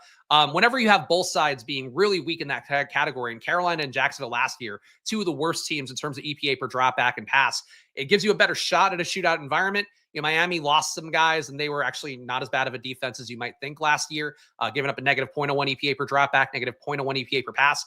They're going to be a little bit worse this year, but I don't think it's as clean of a shootout environment as opposed to Carolina, Jacksonville, where, maybe the offenses aren't good enough. But if they are good enough, the defenses are dog shit and should just give them whatever they want.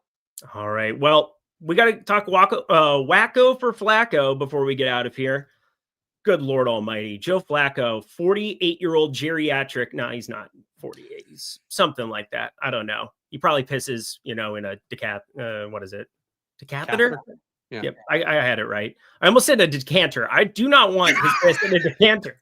Like that's what you have in your decanter. You have just a jug full of piss that you, you let it catch up. Let the bouquet really come out. Is that Brussels sprouts? I don't know. That's probably not a joke OwnersBox wants. But anyway, we're going to continue on our merry way as we go Joe Flacco to round out the quarterback position on DK. How you feeling about that at 4,900 against Cincy? Because simulated player ROI, not a disaster. Lots of stack partners that we can take along for the ride, including a very, very cheap piece there. But Joe Flacco, round out quarterback for us. I mean, look, Flacco, I do think last year showed that he was not exactly the same guy when he took over for Deshaun Watson. Still an accurate QB, 65% catchable ball rate is kind of where we want a vet QB to be. So the accuracy is there enough. That said, not super efficient under pressure. Actually, a pretty bad QB under pressure last year, negative 0.9 EPA per play there. One of the worst marks in football for a guy who got meaningful starting QB reps. But the big thing is that for me, I don't think he's Jameis Winston. And I think there's a lot of priors for the Browns that people don't realize were just, oh yeah, I liked that guy a lot when he was playing with Jameis Winston, less so with everybody else. I think Flacco is kind of like muted Jameis Winston, but he's going to play it closer to the vest. It's part of why Indianapolis started him so much last year. At the price, it makes sense when you have really nice projections as well on Judy and Njoku. It's a thing that Alex Baker, Osmo, had said many years ago on stream, always stuck with me. When you see the ownership coming for two of the pass catchers, but not the QB, play the pass catcher. And that's usually a way to get different in the field, a large field, sometimes more than you realize. So playing Flacco there works. I just think the field's sharp enough now that they're going to play Flacco, at least that field, 5.7% ownership. Wouldn't shock me if he got to 10. I think people really want to play Flacco, and I'm just not sold that he's the guy. So I got some being with the field's exposure I'm cool with, but he wasn't a priority for me. I definitely tried to get other guys. All righty. We have massive overlay brewing right now over at OwnersBox for their main contest. So you need to check everything out. Sign up at Stokastic right now. And I'm going to walk you through this very, very quickly as we walk over to the running back position. This will be the main screen that you get at these Stokastic Sims. This is our homepage for the Sims. We have the data hub at the top. We also have the single lineup simulator, which you can simply create a new lineup. And that'll allow for you to look at OwnersBox very cleanly, especially if you want to be putting a couple of lineups in, or, if you want to be running it as in mass. So I'm going to show you how to do that as well. But we have the running back position sitting right here for you. We have the quarterback. We also, because on OwnersBox, my favorite part of playing over there is the super flex, the aspect where you could stack up the Trevor Lawrence and Bryce Young side of both of those teams in the same game environment if you wish. You could also utilize Jaden Daniels in one game environment. Then you could go to a contrarian quarterback in the other. You could also go to another skill position player on the top end, Jamar Chase, Bijan Robinson, some of these other guys. Everybody can be utilized in the super flex. That is what super flex is. We have the contest generator though, and here's how you utilize this. From the main page, you go to the pool size. Okay, so these are the best tools that you're going to find. You can change it to 5,000 if you're playing in a smaller tournament, or this one, because it's over 10,000 entries. We want to try to replicate the pool that we're going to be competing against. As far as the contest archetype goes, keep it in the marquee setting. Sometimes I like to slide it between low stakes and marquee. If I'm playing in something like the $3 on DraftKings, if I'm playing in something like the $9 slant type deal as well, I'll be putting that between what the Millie Maker would be in the low stakes. For this contest though, over on OwnersBox, really like going to the main contest archetype. You simply click generate lineups from there. You can change the stack exposures if you want, but this is basically customized to default to what the field is usually going to do. If there is a week where you might see more quarterback +1 exposure, like maybe it's Justin Fields and Garrett Wilson after an evisceration of Pittsburgh today, God forbid. I don't even want to put that out into the atmosphere here, Spags, but this is going to be what you do. You allow for it to run with this 10,000 pool size. Once we get to this next screen, you're going to have everything listed. And if you do think that there's going to be somebody that's a little bit more owned, somebody who's a little bit lesser owned, there are things that are directly on the page that can help you create what that pool is going to look like. And that's really the key to the Sims, is making lineups that we can compare against other lineups, because that's what the field's doing to help us identify the ones that can help us finish at the top. So if you think Trevor Lawrence might end up a little bit more popular over on OwnersBox, and by the way, quarterbacks, you're going to find them far more popular on OwnersBox because of the super flex gameplay. If you want to cancel out of it, just simply click the down button, but we can simulate those lineups. You can go directly up here, run contest simulation, and you are all set to go. It's really as easy as that. And obviously divide out the top, the winning number, by the size of the prize pool. That's the percent to first that I discussed about here a second ago. But you simply simulate the slate and you'll be all ready to rock. Hopefully that helps you. Sign up over at Stokastic right now. These are free. The owner's box simulations right now at Stokastic are free to you. So we will rank these lineups. We'll take a look at how everything looks, but I don't even want to spoil it here yet, Spags. The running back position on DraftKings, have you seen our update? I have not. I mean, I saw the update a couple of minutes ago, so I don't know if we're talking about the same one. I mean, Cross Game America up to 9.9, which I don't know if is enough for your desires. I think it's going to be more. I think Austin Eckler is going to be awesome. These are both guys. I mean, if we go 50-50, I'm not saying it's Jahmyr Gibbs, David Montgomery territory here by any means, because again, they're in a timeshare. One guy's going in the top 5 of every fantasy draft. I don't know if anybody watched Tyler Algier over the last couple of years, but Bijan Robinson, it's had timeshare moments within the course of his career. And now we've got a timeshare here. The major difference is Jaden Daniels runs by himself, does other things. Oh, what's the Puppers up to? Yeah, Kitty's enormous, by the way. She's still smaller than Duke by a wide margin, but yeah, she's sitting here. And she is now about 40 pounds. So she is grown bigger than our 3.5-year-old. But yeah, she's much bigger than we were doing streams during baseball season. She's got Clifford the Big Red Dog next to me right here. Well, anyway, we've got ourselves. It looks so cute, by the way. Yeah, my dog. I can't even bring him here on NFL Sundays because he would just create a disaster. I have 110-pound Bernese Mountain Dogs for the people who don't know out there in the world. But I am looking at OwnersBox here. We've got the running back position that's set up for you here as well. Ashton Genty showing up quite a bit. I think FanDuel, he's going to be a little bit interesting, even though I'm not a huge fan of him, not a huge fan of that draft pick and the draft equity. Nothing like drafting a guy with fumble problems in the Fiesta Bowl when he took a step up in competition. Just throwing it out there. That maybe I'm just playing, devil's advocate to some extent for all the hype that is coming on Ashton Genty. He obviously can run downhill. He obviously has some really good stuff, but just want to play a little bit of devil's advocate. But I like Genty a lot more than you do. I think he's very talented. It's just that he was priced to the moon this year, but no Mostert inactive, which I think does make it a pretty clear run out for Genty. I don't know. It's a great matchup for him, but getting a vet out there in week 1 is probably a positive for him. Well, I'm going to pull up the lineup, single lineup simulator, another amazing portion of what we've got to share with you here at Stokastic. But I'm going to the running back position, and we're going to go expensive. Bijan Robinson, Jahmyr Gibbs, the aforementioned for those two. Pulling decent amount of ownership, but I want to ask you about Christian McCaffrey. One of the pieces of news that we got is that he's good to go. The calf that popped up on Friday, no pun intended, we really don't want that to pop, but we're talking Christian McCaffrey, the guy who I think everybody would have projected for the most fantasy points on this slate if he was healthy, if we knew that he was going to be playing the same type of role that he had over the course of the last couple of years. He's sitting at just 12% now. How do you handle that news? And what are you doing with it in your DraftKings lineups? So I do actually need to confirm this because I did pull some that were just sim-based and not me exerting any control.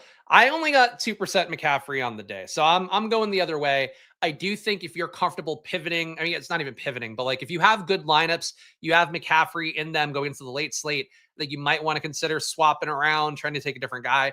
The big thing for you with McCaffrey last year, he only played 4 games, but kind of looked like a shell of himself in some numbers. Avoided tackle rate of 14% is pretty much league average for anybody who's got a decent amount of juice, maybe not even a decent amount. We're talking a little bit better than Joe Mixon range. The red zone work as well, and it was only 4 games, but 2.8 red zone opportunities a game. We're talking about a guy in previous years had 5.5, had one of the better roles in football. That went away. And granted, it could have been because, the Niners weren't as good. He only played 4 games. We didn't see the true upside hit. I get all that. I was comfortable moving away from McCaffrey when he was going to be 33% owned chalk. Now that he's this 12 to 15, and if you guys follow the chat, I do think the chat is often a pretty good reflection of what the general markets are. Everybody's like, oh, McCaffrey's full go. He's looking good. Like, people are enthusiastic about what he said. He did hurt his calf on Thursday. So that's something the chat, some guys in chat at least, seemed to miss earlier. He hurt his calf. He pushed himself too hard in previous years. He took himself out of practice on Thursday, then didn't actually take part in the practice part on Friday. Just kind of was working on the side, whatever. It's not usually where we want a guy to be. And granted, the Niners exercising caution, whatever, I get it. It's a real tough spot for me to want to love. So I think if you're playing it with the field 15, 20%, that's fine. I would not go to 33. I wouldn't jam him in. I would try to focus more on the risk averse side of things, because they also brought in Brian Robinson in this offseason, and he's a guy they've already talked about using both at the same time. That could hurt the touchdown equity a little bit if they do that at all. We'll see if they do or not. So I'm not sold, but he's a really key decision point in the slate where if you lean in and get it right, you're getting him much cheaper than he would have been otherwise, less ownership than he would have had otherwise. Yeah. But if you get it wrong, you're boned. So that's the flip side. It is such a push and pull thing for me, because obviously they go into Seattle and Seattle gets ahead with Walker. I'm just looking at afternoon slates as well, where it's just like the correlation that could actually exist there that people aren't identifying and utilizing. I also think it's annoying how cheap for an afternoon slate you've got Jennings and you've got Ricky Pearsall. It's going to make it very difficult to get away from. They're both sub 5K on the main slate, but I don't find them as necessary as some of these other pieces. High Egbuka, that could just be playing the Chris Godwin role that we'll talk about here at wide receiver. But I think that there's lots of ways where that could run out. And as you said, you could be completely boned, but what if we get a healthier than you'd think Christian McCaffrey? It just becomes an electric 6, 7, 8 catches that you could potentially have in any kind of a Kenneth Walker goes off game script. I don't know. It just feels like a spot that I want to be invested in some way, shape, or form. I just don't know how to do it yet. Even with half an hour before the slate locks, I'm finding it difficult, finding it very hard to know what I want to do with Christian McCaffrey.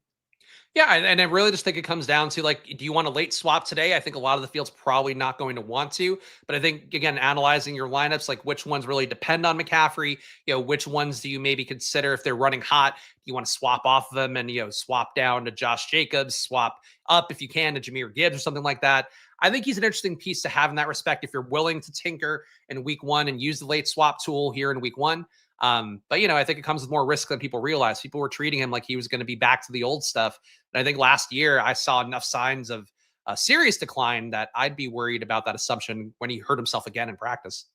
All right, let's move down the running back board. And obviously I'm rerunning one more sim here over on DraftKings. Just kind of wanted to update a couple of things on my end here for you to make sure that we could get the exact accuracy that I was looking for with this one. And let's just kind of open up 6 and 7K range together. Alvin Kamara is going to be a very, very owned piece on today's slate. In terms of running backs, James Conner, 6,100 in that same game environment, going to be popular on every single site. And Trey Benson still has not cut into that share yet, but week one feels as though it's a spot where maybe they can be a little bit looser and maybe hey, going 0-1 is something no team wants to do, but 0-1 is not the say all and end all. Kansas City's 0-1 for what it's worth. So I don't think you're playing for your job week one here and maybe mix in a little bit more Trey Benson, but it's really hard for me to look at James Conner and the workload that he's had over the last couple of years and not say that against the Saints that we all expect to be, complete dog shit. They should be a pretty good spot to target every single slate from here on out the rest of the year. Chase Brown in that game environment against Cleveland. Jonathan Taylor, 6,800, looks absolutely electric. How are we feeling about this 6, 7K range? Because there are lots of guys that we can roll the dice on.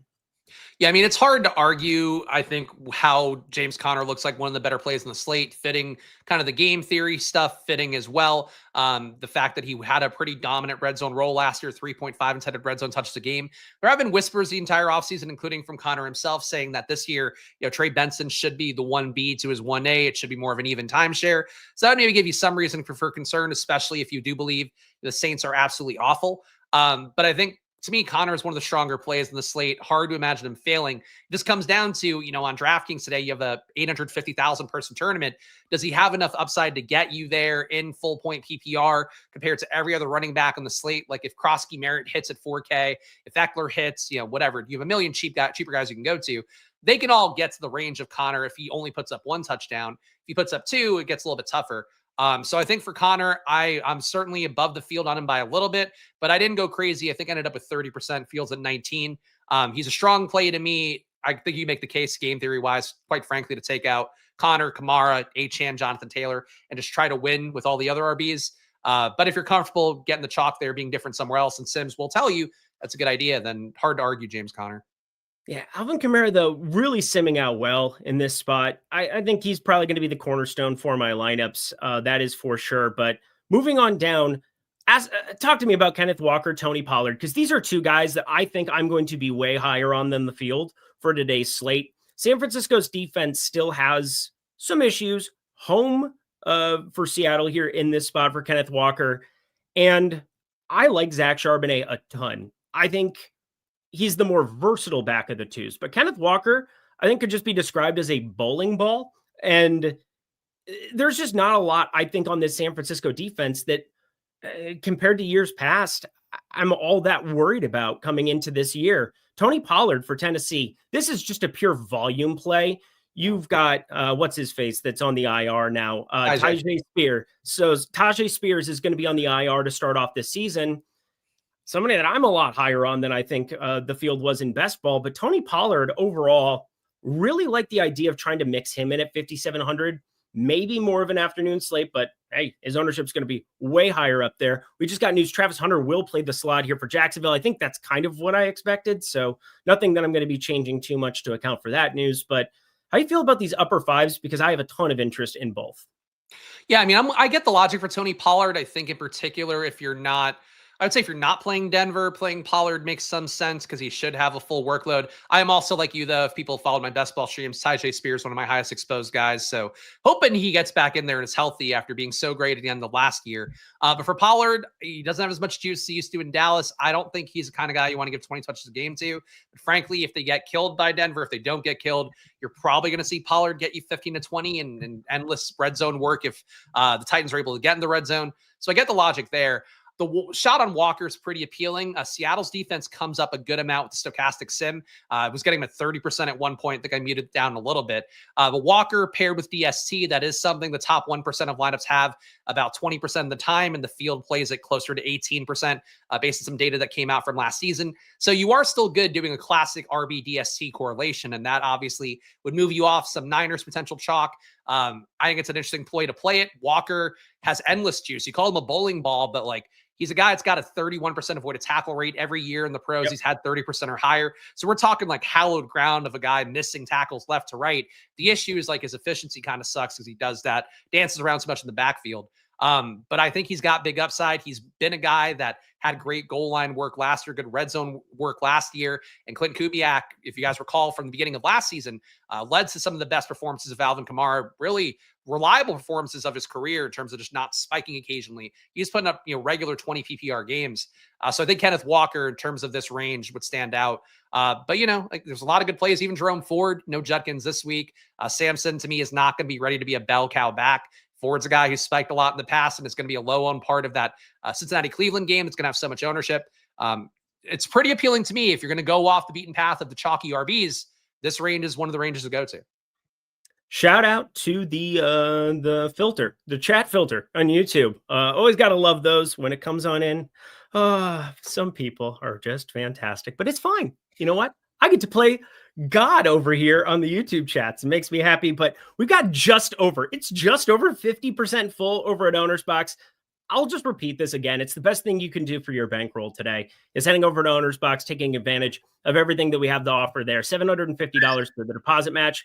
We also talked about the early bird, 30% off the monthly. If you know you're going to be getting it for DraftKings, FanDuel, and OwnersBox, you have an opportunity to get that and lock it in for 30%. But it's completely free for you today. And here's this goober again. Can you beat Greg Ehrenberg over on OwnersBox? I bet you can.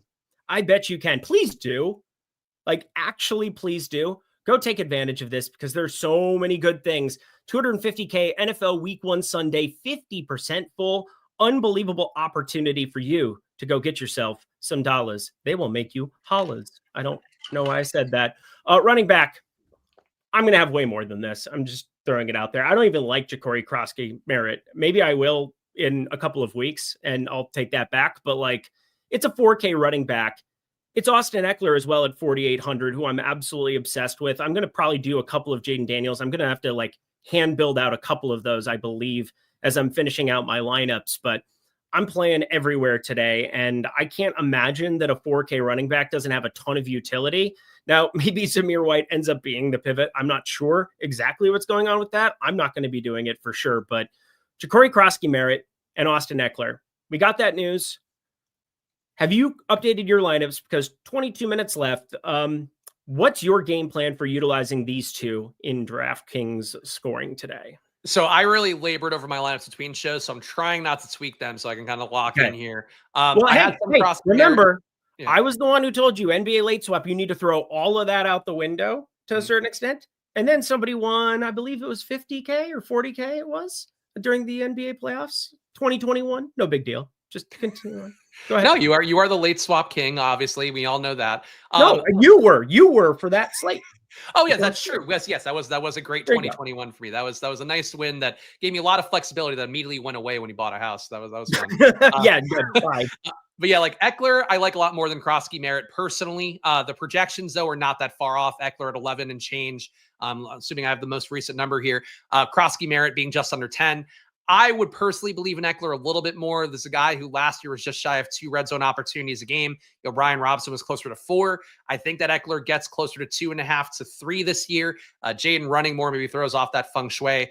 Krosky Merritt, I personally believe is going to be more of a between the 20s back. Probably not your third down back. I'm expecting him to be kind of Isaiah Pacheco usage on Friday, but maybe a better version of it. Pacheco's never really a guy I've liked that much. And he seemed like dust last year, and he seems like dust from what we saw in game 1. But I would take the Eckler shot more personally. I get what you're saying, 4K Krosky Merritt. If you want to hedge, treat these guys the exact same player, get them a simple amount of 15% each, something like that. But Eckler was really good last year in a way that I think people would be surprised by. He was efficient in EPA metrics. He avoided tackles at a pretty good clip as well. Let me quote that number real fast because it is noteworthy for a guy at his age to have a reasonable 13% avoided tackle rate, 31% in the pass game looks a lot better. I think Eckler still got juice. I would go that way more, but you don't really get a shot at a 4K potential 15 touch back who had a lot of hype in the offseason very often. So I get Krosky Merritt. I just don't want to make that bet. You son of a bitch. I'm in. Austin Eckler. That's all I had to hear. Rick and Morty, where are my people at? But let's get ourselves over to the wide receiver position because now is where we want to spend. Well, I mean, we got 20 minutes, most of our time here. Tight end defense. How are you feeling about defense today, Spags? I mean, it's really a fun talking point for the people. Yeah, I mean, I didn't play any Titans. I did get some Giants D, just the lever against me playing Jaden so much. But really, Jaden doesn't turn the ball over enough. Nobody on that team does, based on what we saw last year, very conservative offense. I don't think the Giants D is a play. Seahawks D, I think, is kind of appealing because they were pretty good in year 1 of Mike McDonald, who was regarded as sort of a boy genius coach. It's why he got the job as one of the youngest head coaches in the NFL because of how great he made Baltimore's defense, and Seattle showed signs of life there. But yeah, I would say to me, the 3K range being around Seahawks being a little bit cheaper, I think is appealing. That's really the Seahawks are the only one that stands out for me, and Titans come up a little because they're so cheap, but I don't know if I buy that. The one contrarian defense I'll bring up because then we can round out defense for the entire program. The Patriots defense. I don't know about the field conditions, but I felt this way even before I heard anything about rain or slush or anything of that nature. I don't think Vegas is going to be very good this year. Geno Smith, I get it. You got Brock Bowers. I think he's going to be good and just fine, but there's not a great wide receiver core. I am lower on Ashton Genty than the field, although on FanDuel, pretty hard to get away from playing at least some at his price tag. And then I just think New England's going to take a big step up here with Mike Vrabel. I liked him in Tennessee. He wasn't just dependent upon Derrick Henry. There were a lot of factors, and that defense, it has fallen off a cliff since he disappeared, and I am pretty confident New England's defense is here to rock now. So I'm going to be pretty invested in the New England defense today as a contrarian defense to get to. They're in my single entry lineup. Wanted to throw them out there as well. 49ers as well against Seattle. Nobody is going to be going that direction in any way, shape, or form. And I talked about how much 49ers I don't love. I also have to have something against Sam Darnold here in week 1. I just have to. It would be wrong for me not to, as a Viking fan, from what I saw when he saw ghosts over the course of the last 3 weeks. So just throwing it out there. I was on one side talking about it, saying that I don't find that much terrifying about it. I do think Kenneth Walker's in a good spot. Again, I don't want to play Zach Charbonnet this week. Hopefully people didn't think that that's what I was saying about that. But let's get ourselves back over to wide receiver, where Jamar Chase, I heard he's good at football, Spags. Yeah, people say that. I think for Jamar Chase, he's going to be pretty popular. Stokastic at one point had him being the chalkiest player of the week. Obviously, he's a guy too. I think when there's uncertainty on the week, people are definitely going to gravitate more towards a guy that they know can turn up the big upside. For Jamar Chase, I think it's kind of interesting to me to not play him in some lineups, play T. Higgins instead. These guys' workloads are pretty similar. Jamar Chase had over 10 targets a game last year, but T. Higgins was just over 9. So these guys are pretty similar workloads, 9.2 a game targets compared to 10.3 for Jamar Chase. And Chase obviously has the ability to do a lot more after the catch, but your target per out run, T. Higgins a little bit ahead, 25.4 compared to 25.1% a target per out run rate. Red zone targets as well, 2.1 again for a game for Chase, 2 for Higgins. So I think right away, to me, it was something that we saw last year in particular, the fantasy playoffs or the best ball playoffs, the last few weeks of the season. T. Higgins ended up winning people a lot of money because Chase had kind of mediocre to okay games, 15 to 20 points, while T. Higgins went for 30 plus points. If that happens week 1, T. Higgins at like about half the ownership, I think, or maybe a little bit more than that. He's going to be underappreciated. So no issue with Jamar Chase, but if you're going nuts on Jamar Chase, play some with Higgins, play some Higgins in lieu of Chase, because that's the way to make your portfolio kind of leverage off each other a little bit better. Pretty wild to see Nico Collins getting this much more love here in the Sims than that of Puka Nacua on the other side. I guess one is Devontae Adams. One is going to be playing without Christian Kirk, although he wasn't there last year, so hard to really take anything out of that. But I look at everybody else in the 7K range as kind of luxury items. We've got 11, 9.5, 10, 12.5. We expect all of them to have huge seasons, but pretty difficult spot. Amon-Ra St. Brown, new offensive coordinator, new situation for Detroit heading into Lambeau. Malik Neighbors taking on Washington as dogs, probably good for some passing volume for him, but not good that he has a Giants team that is complete dog doo-doo. Nico Collins and Puka in the same game environment. Anybody that you're making any kind of a stand up here at 7K? Nico's a big stand for me. I mean, Puka, I think you're right. Like, he's a credible play as well. I mean, he's one of those guys last year where the numbers were pretty much insane. He was hurt for parts of last year, but he had a 39% target per out run rate, which is like incredibly elite for even relative to like your star players who, like a Drake London was at 35 last year as a guy who got fed endlessly and by both Kirk Cousins and more so by Michael Penix. So Puka, I think, could be a guy that benefits from Houston getting pressure on Stafford. People are worried about Stafford's back. That just means Stafford's going to get the ball out faster. And that probably benefits Puka, who's able to get into his routes really fast, be able to get the low A-dot targets, probably Kyron Williams, a few checkdowns as well. But I think Puka's in play. Big thing for Nico, though, like you mentioned, and it's similar for Drake London, just losing that number 2 receiver, that presumed number 2 receiver, and Christian Kirk has been heavily involved in camp for these guys. Jaden Higgins is splitting routes with Xavier Hutchinson, or at least was the entire preseason, actually was playing behind Hutchinson. Jalen Noel is probably going to pick up some slot work as well, but he's not.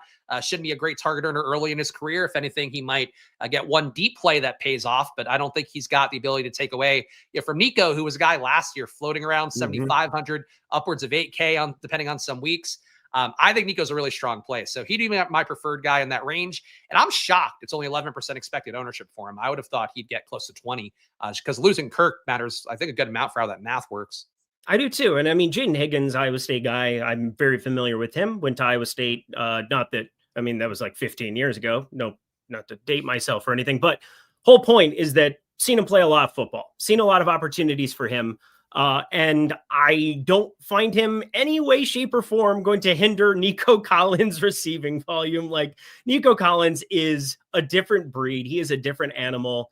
And there were a couple of times last year I tried to get cute. I'm not going to get cute this year, trying to like, oh, Nico Collins is 30%. Like, Nico Collins' low ownership is an auto play for me pretty much every single week this year. So I'm definitely with you. I think that that's a spot that I definitely want to try to identify, be over the 10% number as I'm finishing things out. And Malik Neighbors, I feel the same way about it. Different animal, goes about it differently than a Nico, but boy, oh boy, do I like him. 6K range, Drake London, your mega chalk.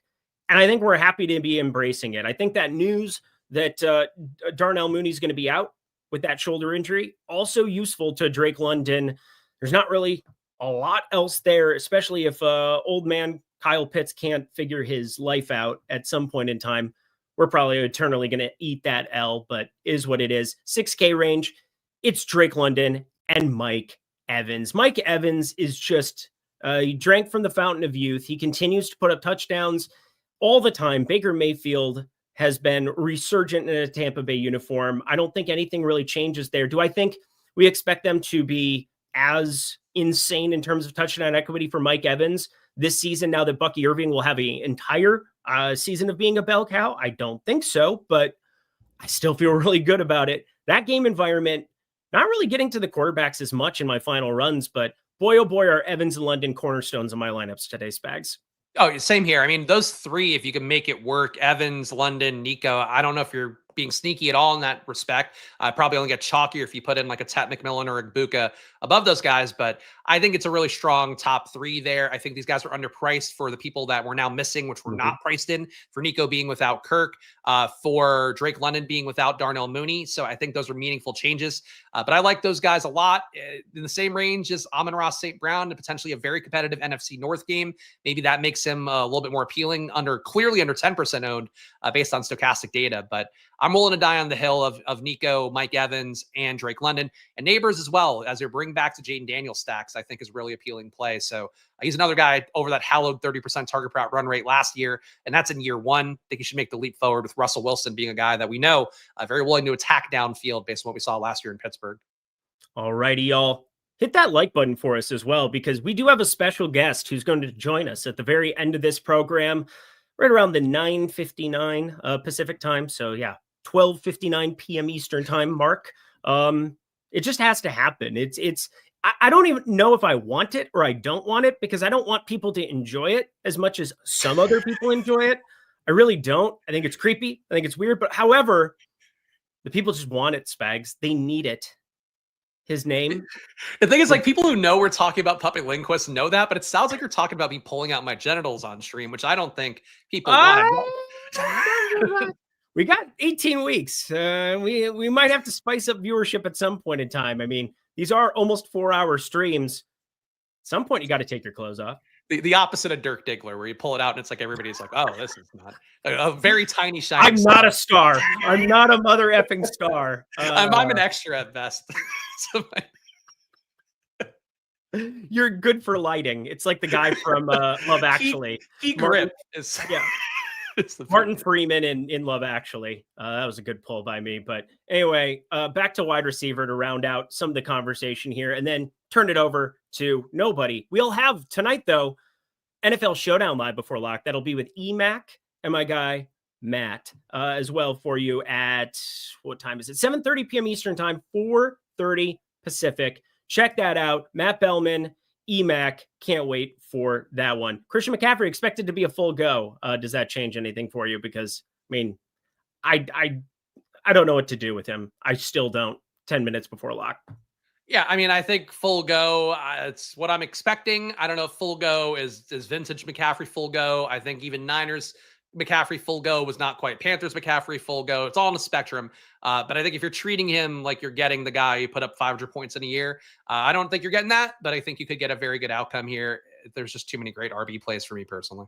I'm going to give him a little bit of a boost on FanDuel just in case the touchdowns are just ridiculous, even though I am a little bit worried. I think the one thing that you could probably assume is that even if Brian Robinson doesn't know the playbook, he knows how to get a ball at a goal line. Like, that's my big worry, I think, for Christian McCaffrey. But in the event that that's still not going to happen here yet, full go, give him the rock everywhere, I'm going to give him a little bit of a boost to get to more. But wide receiver, we've got ourselves a huge range of guys that I'm interested in. I'm just going to talk about a couple as I run the gamut here down from 6K down.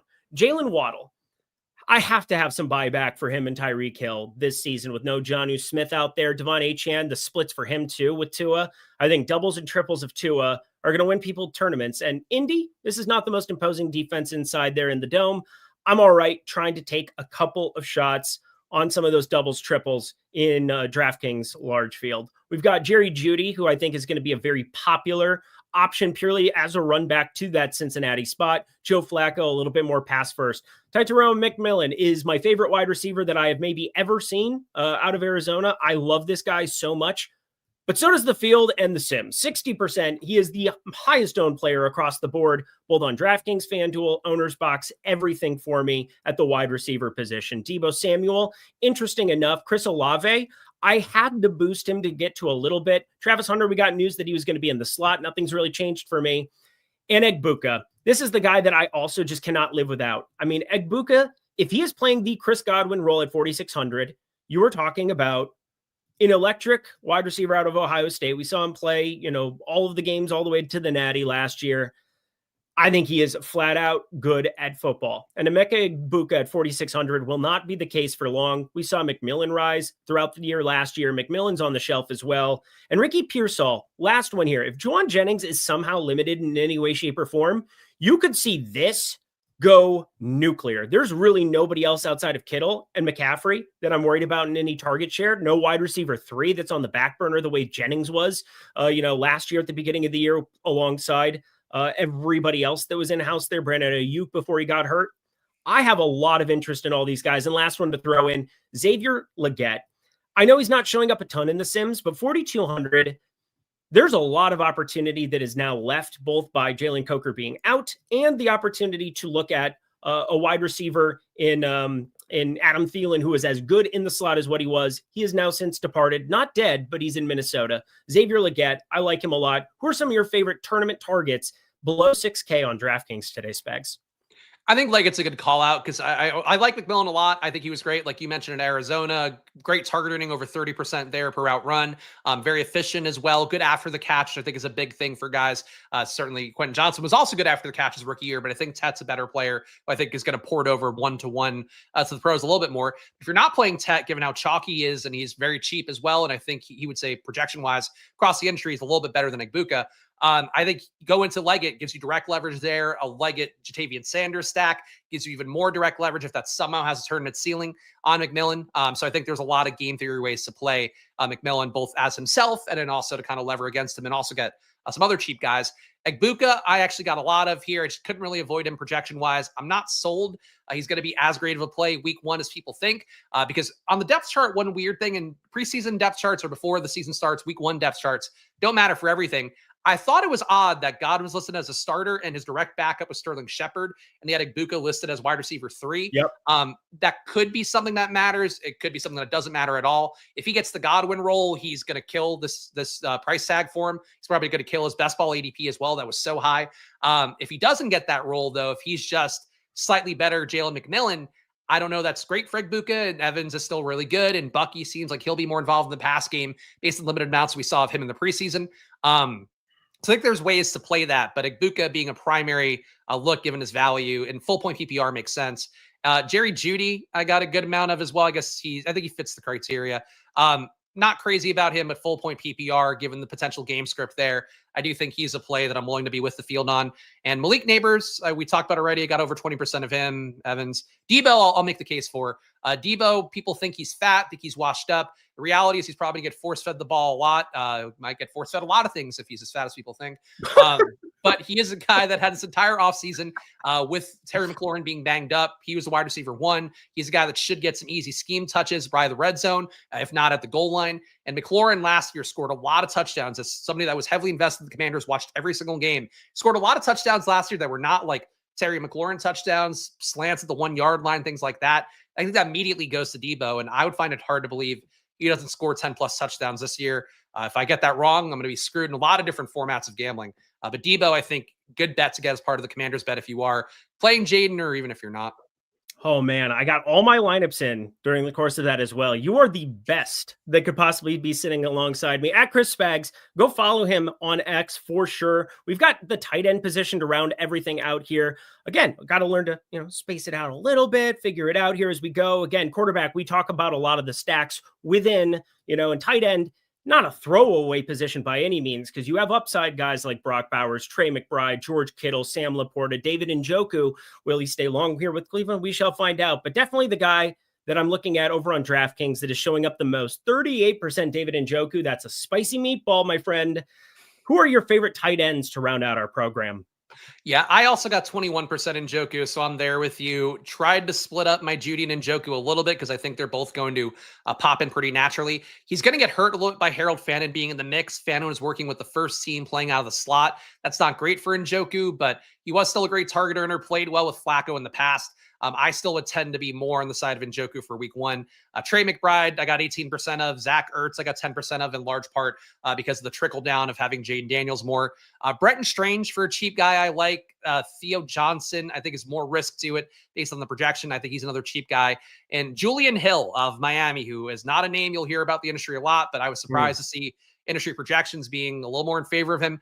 He is 2,700, I believe, on DK. I played him a little bit more than I would normally just because I don't really believe in Tyreek and somebody's going to benefit, but he's probably going to be dog shit. Oh, there you go. That's the looking on the bright side of things.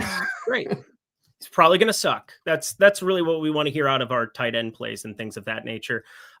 Just to give one shout out, Ja'Tavion Sanders. This is a dude who I'm going to actually take some shots on at 2,900. I think he is a freak.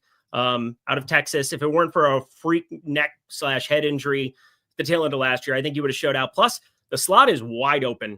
Who's going to play the slot? It could just be an in-slot, in-line Ja'Tavion Sanders to some extent. He also bad at bench press. He would really like Greg Ehrenberg, who, by the way, if you didn't take advantage of it, can you beat Greg Ehrenberg's OwnersBox? That is rocking here in 1 minute. You have 1 minute to jump on over there. $750, 100% first deposit match. We've got all this goodness going for you. 10% off using code BIRD for the yearly. We got 30% off the monthly using code FOOTBALL. So much amazingness. Week one is officially here, Spags. I can't wait. It's Christmas. Any final words for the people as we get out of here? I heard we were going to beat off Greg Ehrenberg, so I had to pop in here. I don't know if we want to mix it up with the sponsors, but my favorite new segment here, beat off Greg Ehrenberg. We're going to be doing it every week, right? That's why I came in here. Gotta go jerk it. This is how we do it. Dog's trying to eat the puppet. Stop. You can't eat the puppet. I forget sometimes. I forget sometimes just where we're going to go. We've now reached the end of our boarding walk. I have no words. That is Puppet Lindquist. He'll be back in week 2. Thank you, everybody. Thank you to OwnersBox. I don't even have music for the outro. We're going to end the stream. Thank you, everybody, for tuning in. Best of luck in week 1. He's Spags. I'm Eric. Catch you later. Bye.